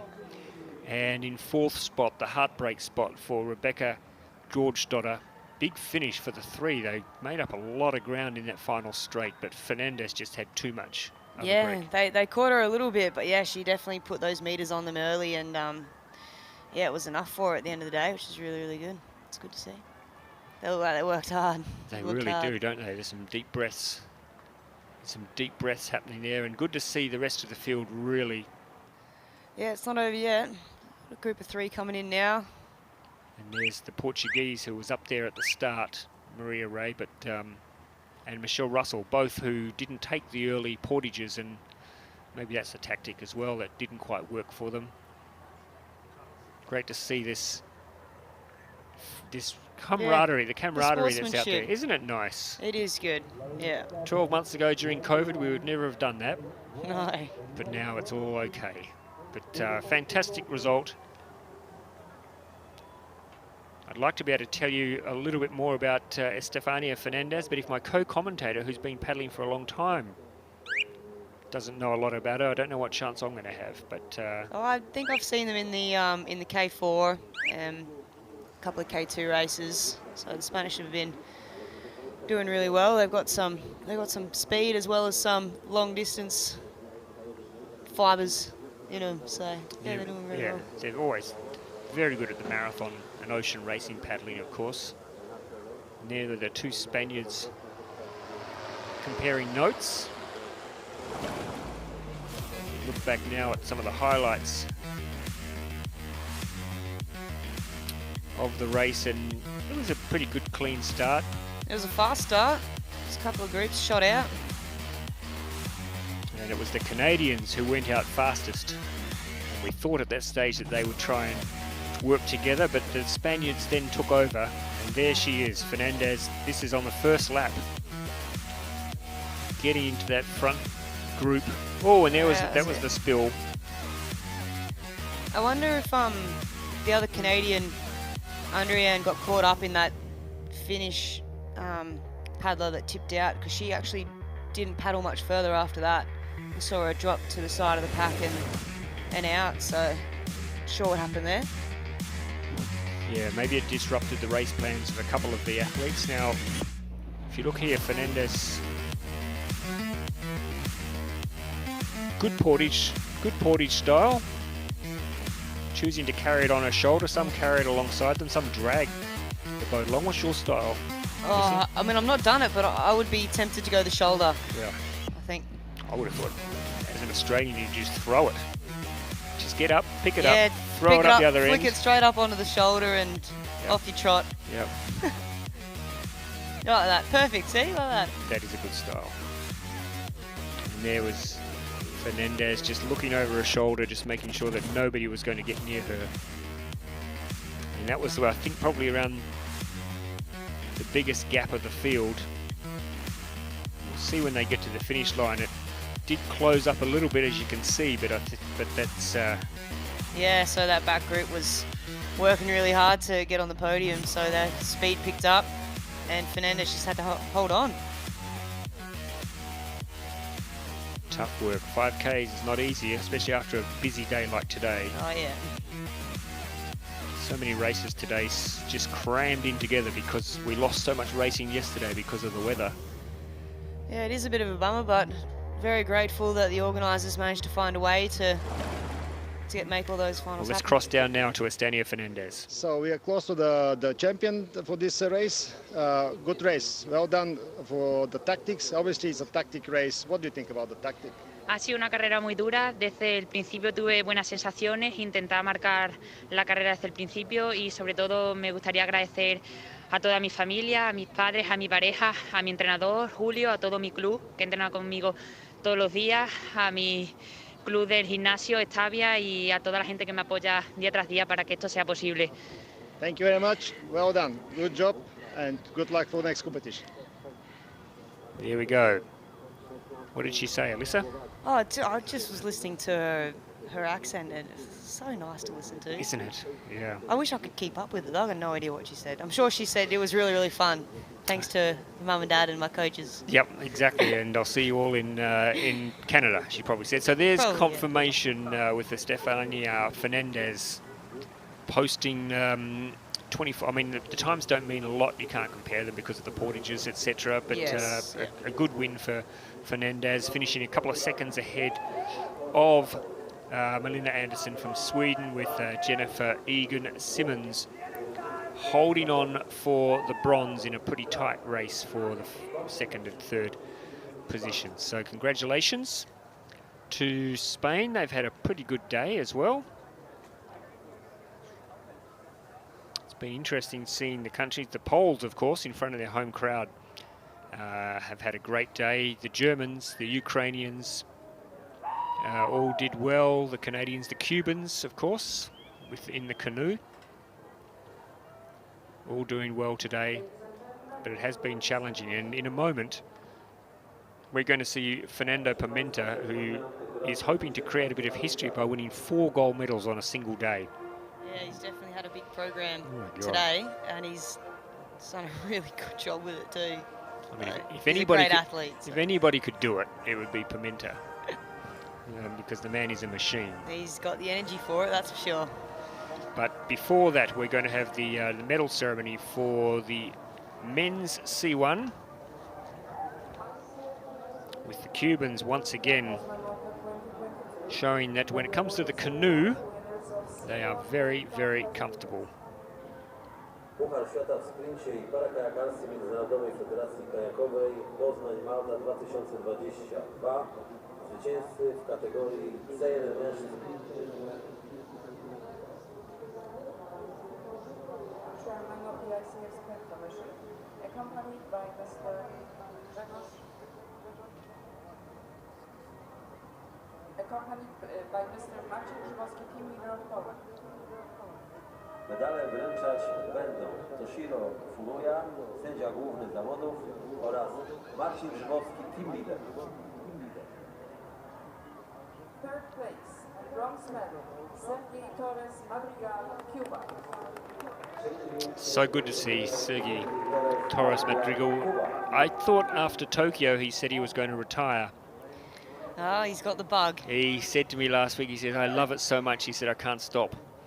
But I mean, he was so happy when he won the gold in Tokyo, and now here he is picking up a bronze medal in the 5,000. One of the true characters of our sport, no doubt about it. He's been around for so long. I think he started paddling before you were born, Larissa. Maybe. And what a great race by the local paddler, the Polish paddler, who I think really his skill in the portages really gave him a big advantage. Matu Borgil, who took the silver in front of what was a very passionate home crowd support.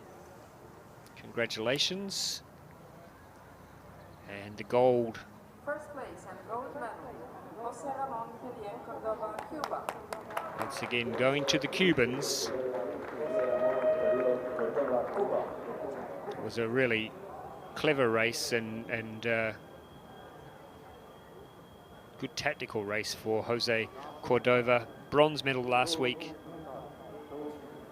Misjudged it last week, but this week taking no chances. Turns it into a gold. Turns it into a gold.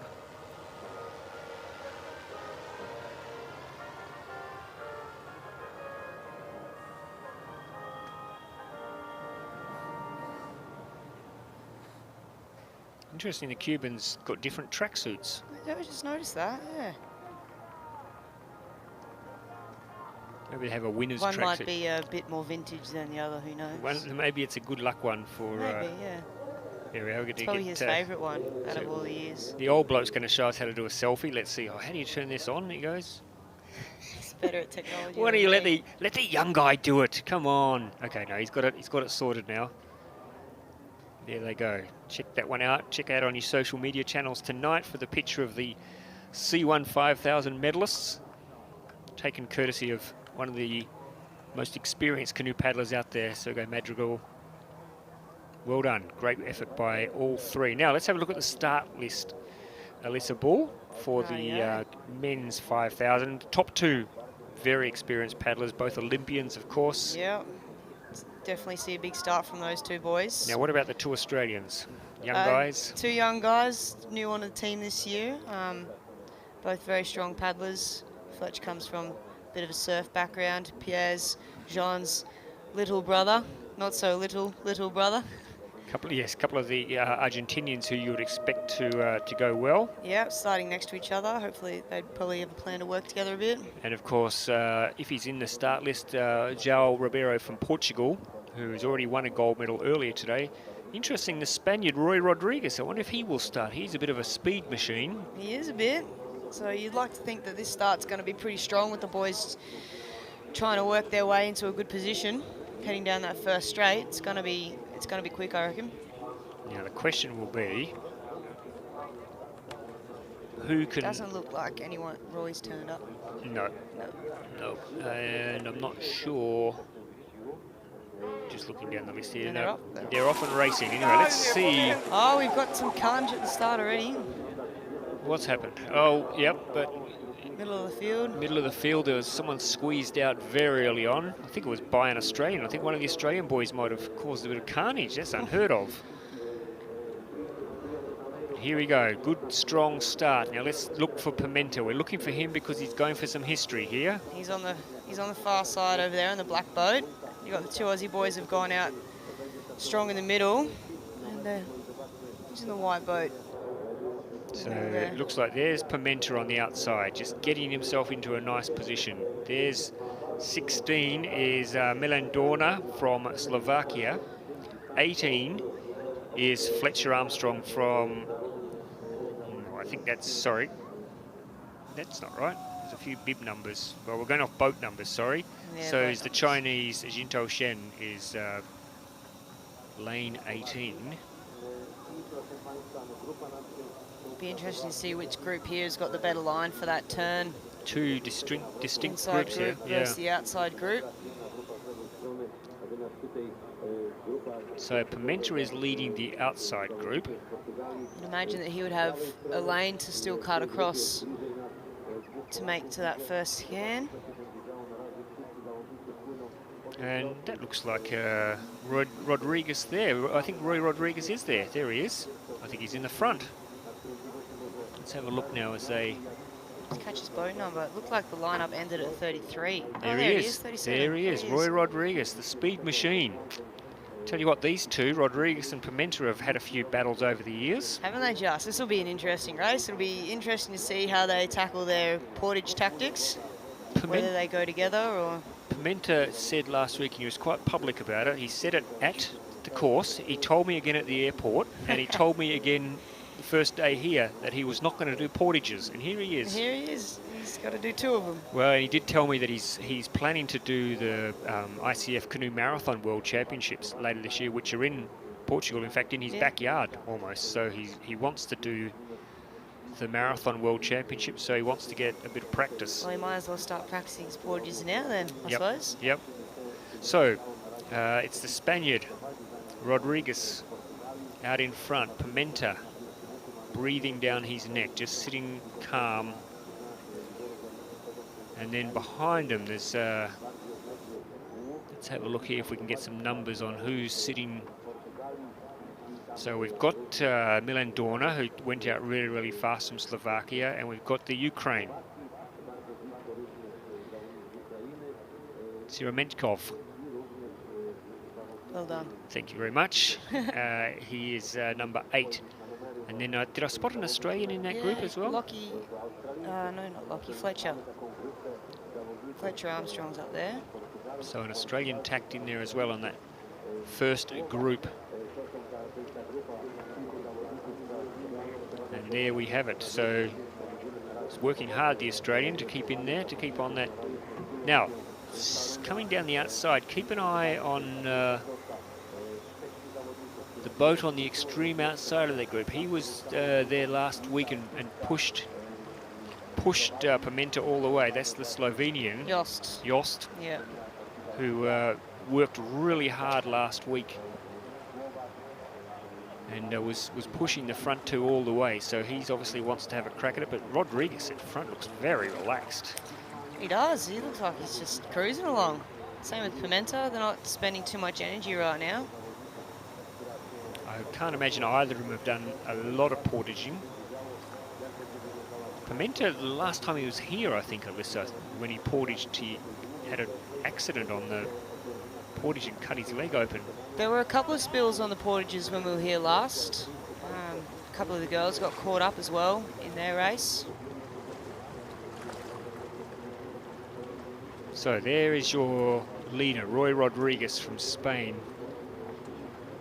And that's your second group, your chase group there. So it's Rodriguez on the extreme left, Pimenta just on his outside. And then a group of 7 altogether.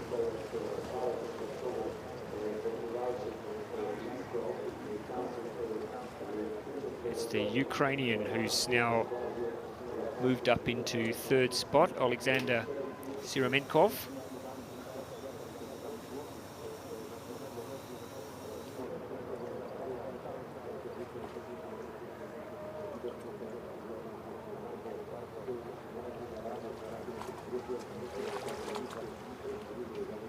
And there is the Slovenian host, Zavrzak, on the outside. As we come into that bend there, a little bit of congestion. Yeah, they've still got a tight-knit group there after the first lap, the long lap. So now we've just got short ones to go and some portages. Portages. Which is probably where this race is going to be won or lost, you would think. Now, I don't know of the marathon background of any of this group. I can't imagine that Fletcher would have done too many portages, would he, over his time? No, the Australian? I don't think he's done any. I'm not sure about Pierre.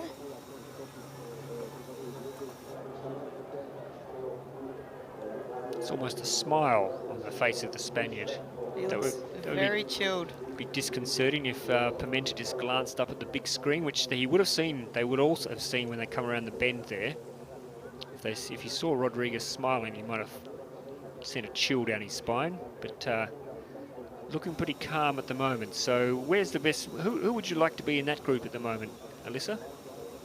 I think Pimenta's sitting pretty on Roy's wash there for now. It will be interesting to see how this group breaks up after this first opportunity for a portage. I'd like to think maybe this whole group will go and get a portage done, but we'll see. It's tactics. Just tactics. If you're at the front of the group, so we've lost one off the group. We're down to 5 on this front group, so is that a big enough size for everyone to go in and portage? Maybe Fletcher might hold off a lap, maybe spend a little time at the front of the group. That'd be nice, leading the race. Yeah. I think he's in a good spot. I think he might have to make a decision to do what the front boys do and get out and get in cleanly and jump straight back on their wash. Looks like it's the Slovakian Milan Dorna who's dropped off the front group.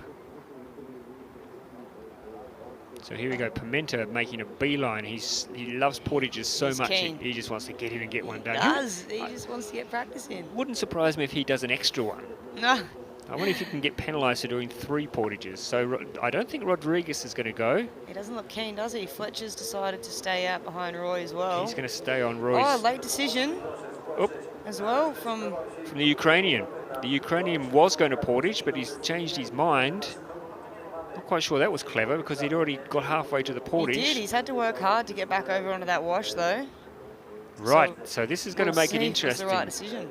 So Pimenta and Zakrzak head into portage. Let's see how Pimenta goes. He hates this. He'd be going right through his mind right now, going, "Oh bloody hell, I have to do this portage." Oh no, he's dropped his paddle. And he's dropped his paddle. Oh my God! No wonder he hates it. Oh mate. Oh my goodness, he's all over the shop here. Oh, he's balanced it on his head. He won't be happy with that. He'll be very unhappy with that. He'll grit his teeth and get on with it. Oh my goodness. Well, at least he didn't fall over though, or yet. Hang on, we've still got time to go. He's not. Has he put it in the right way? He's just throwing it around. He's got the boat facing the right way, which is a positive. And now he's lost ground now on the Slovenian Zakrzak, who would have seen it all happen.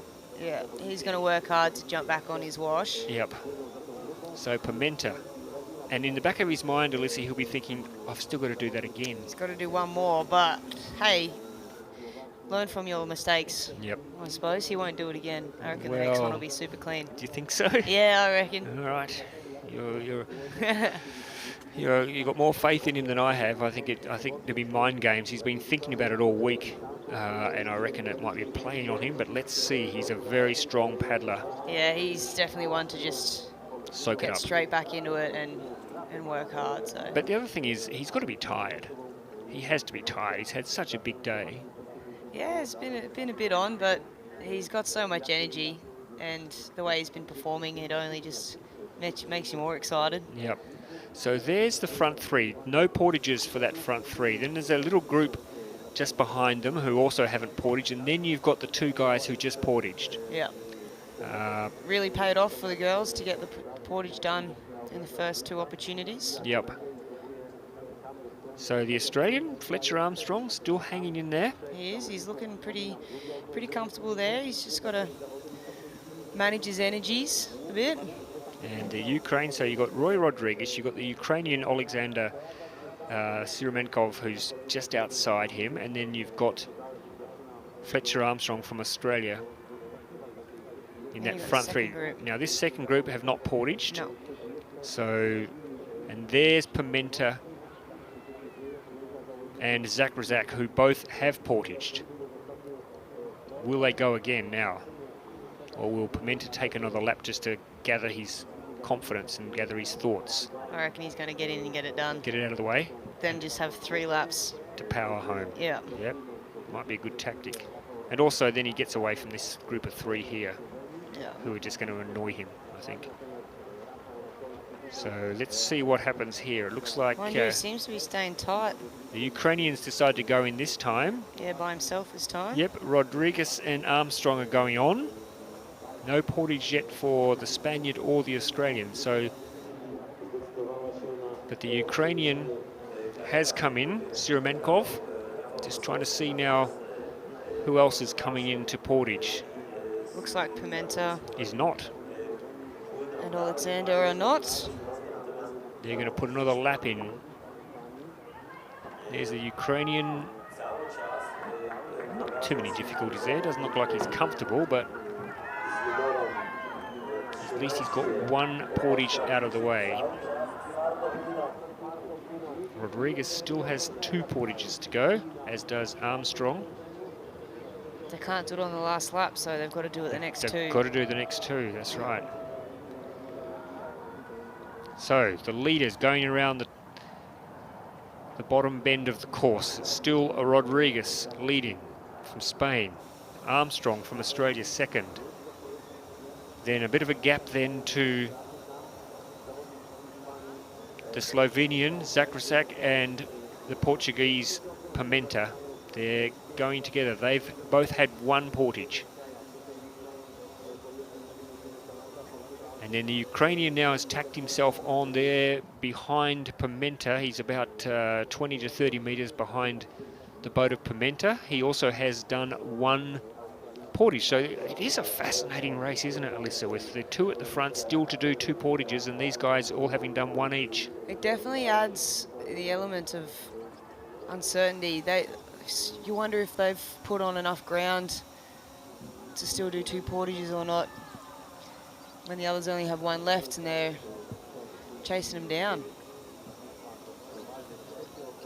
So at the moment there you can see the gap between the front 2 and then 3rd and 4th as they stand at the moment.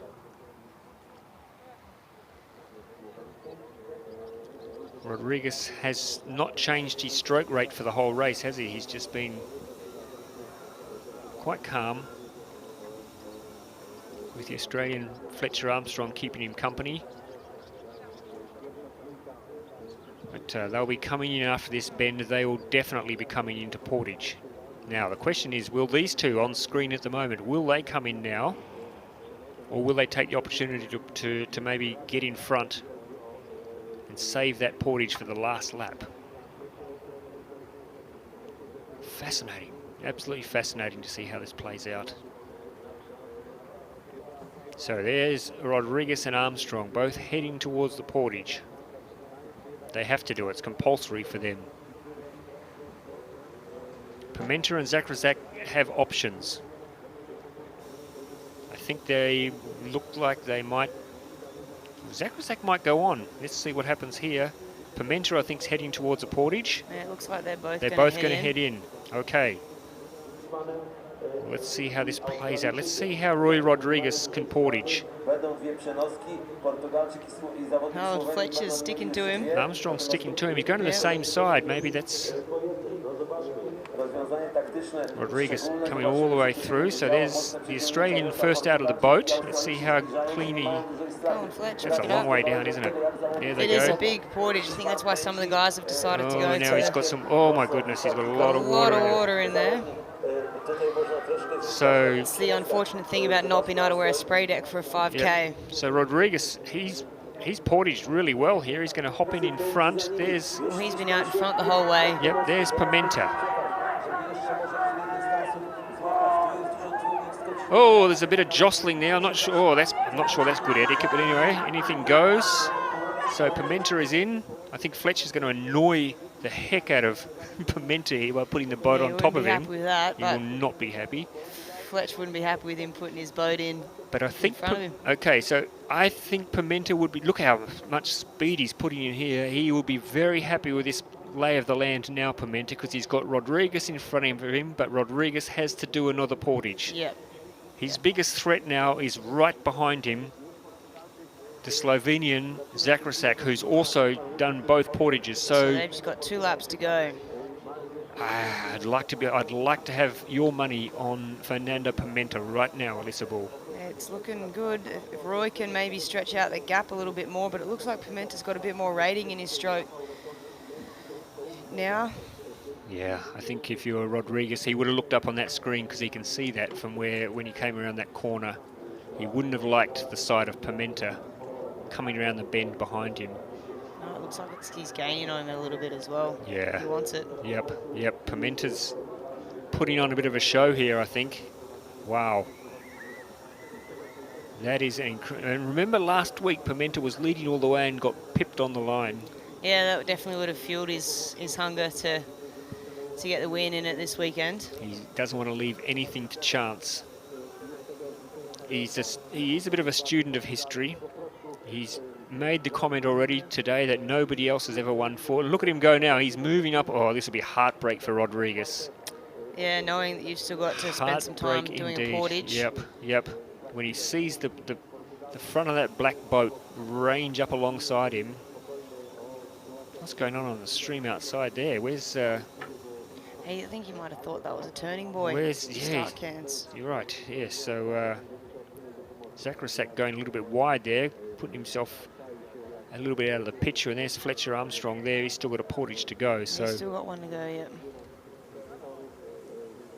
But as we head around now, so we will see here. Pimenta can just take it. He just eases off a little bit because he knows that Rodriguez is heading towards the portage. Pimenta cuts inside and says, "Thank you very much, Roy." Yeah. See you at the finish. Enjoy your pit stop. Enjoy. Hope you enjoy your portage as much as I didn't. Yeah. But off he goes, Pimenta now. And something would have to go seriously wrong for him to lose this race from here.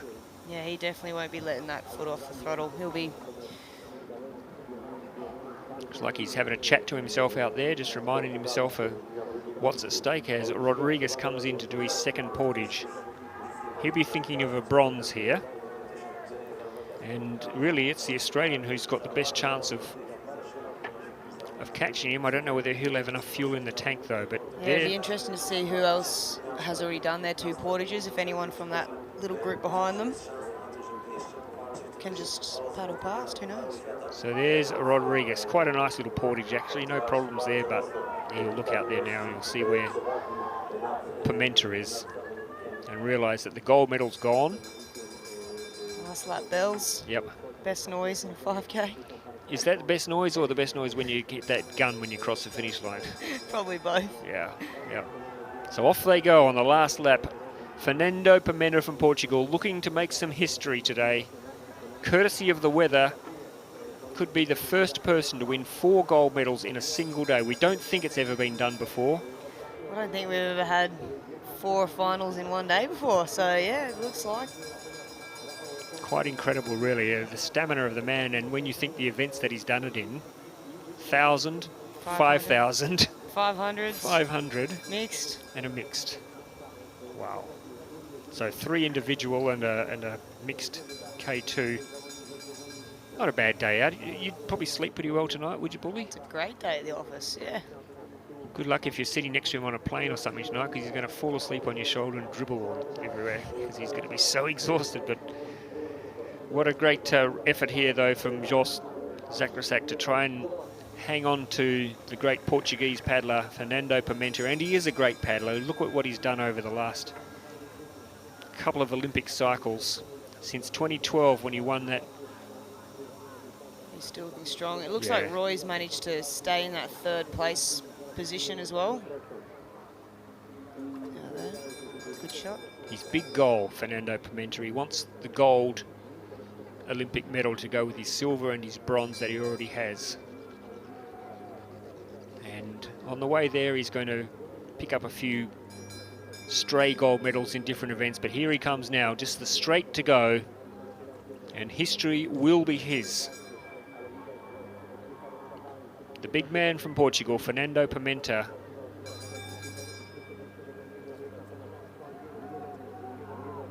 Just seems to thrive, doesn't he, on hard work. He's a bit like, I know you think I mean, Alyssa Ball, you love the hard work too. You love the distance races. Don't mind working hard. But yeah, he looks strong. He's going to be very, very happy with his day's work, I think.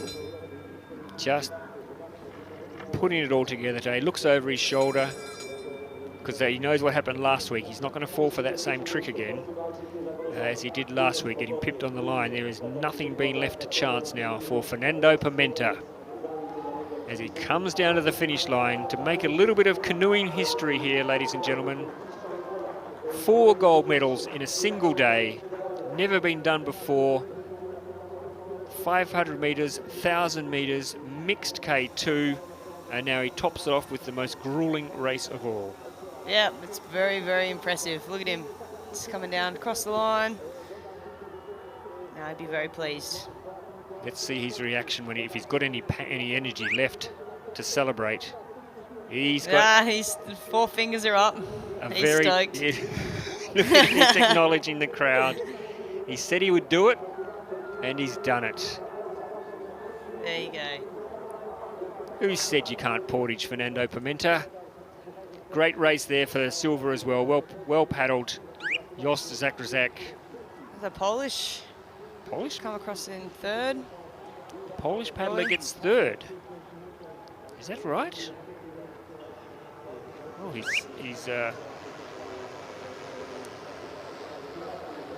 claiming it. So who are we to dispute that? So he really did sneak under the radar.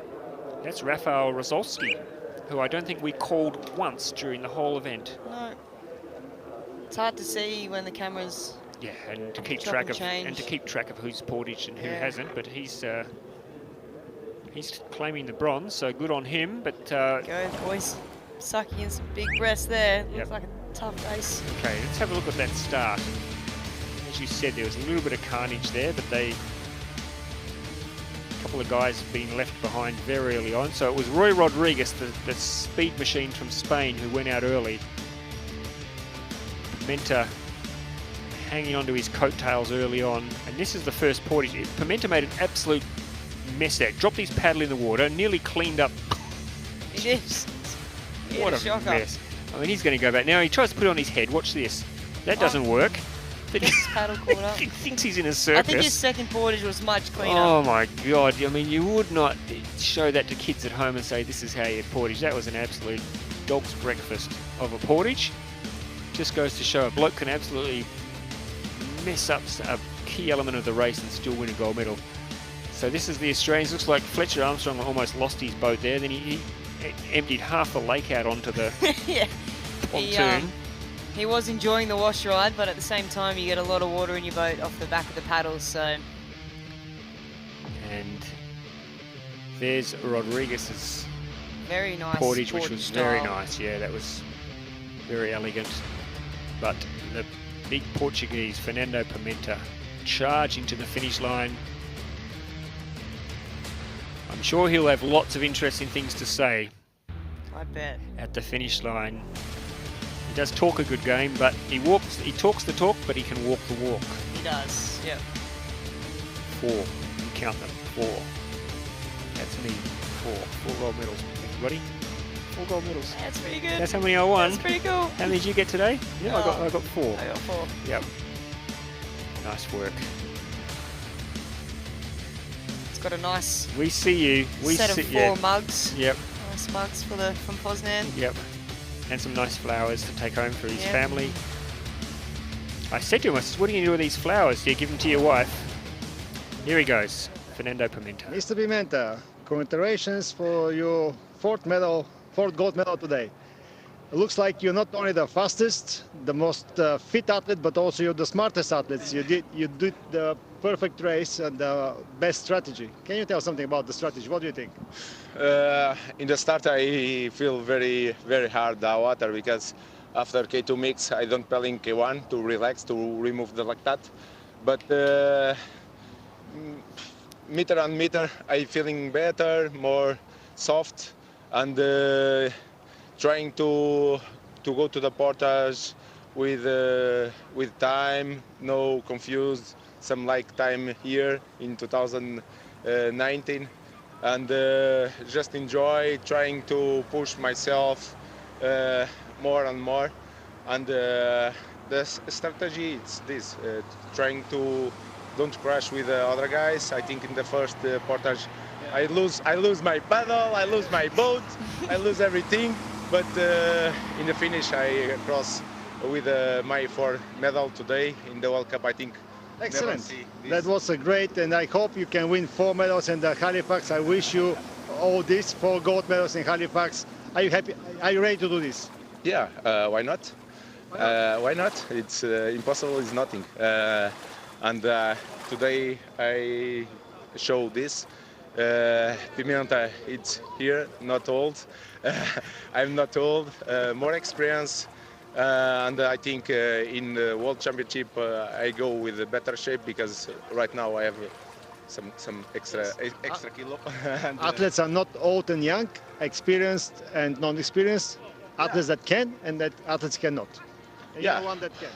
Yeah, we see a lot of young athletes right now, and I crossed this 11 years ago with my first medal in K1 in the World Cups, and the young athletes have more power, like to push more, fight more, crash more, and with the years, with the time, now I go just enjoy, trying to give a good show like today.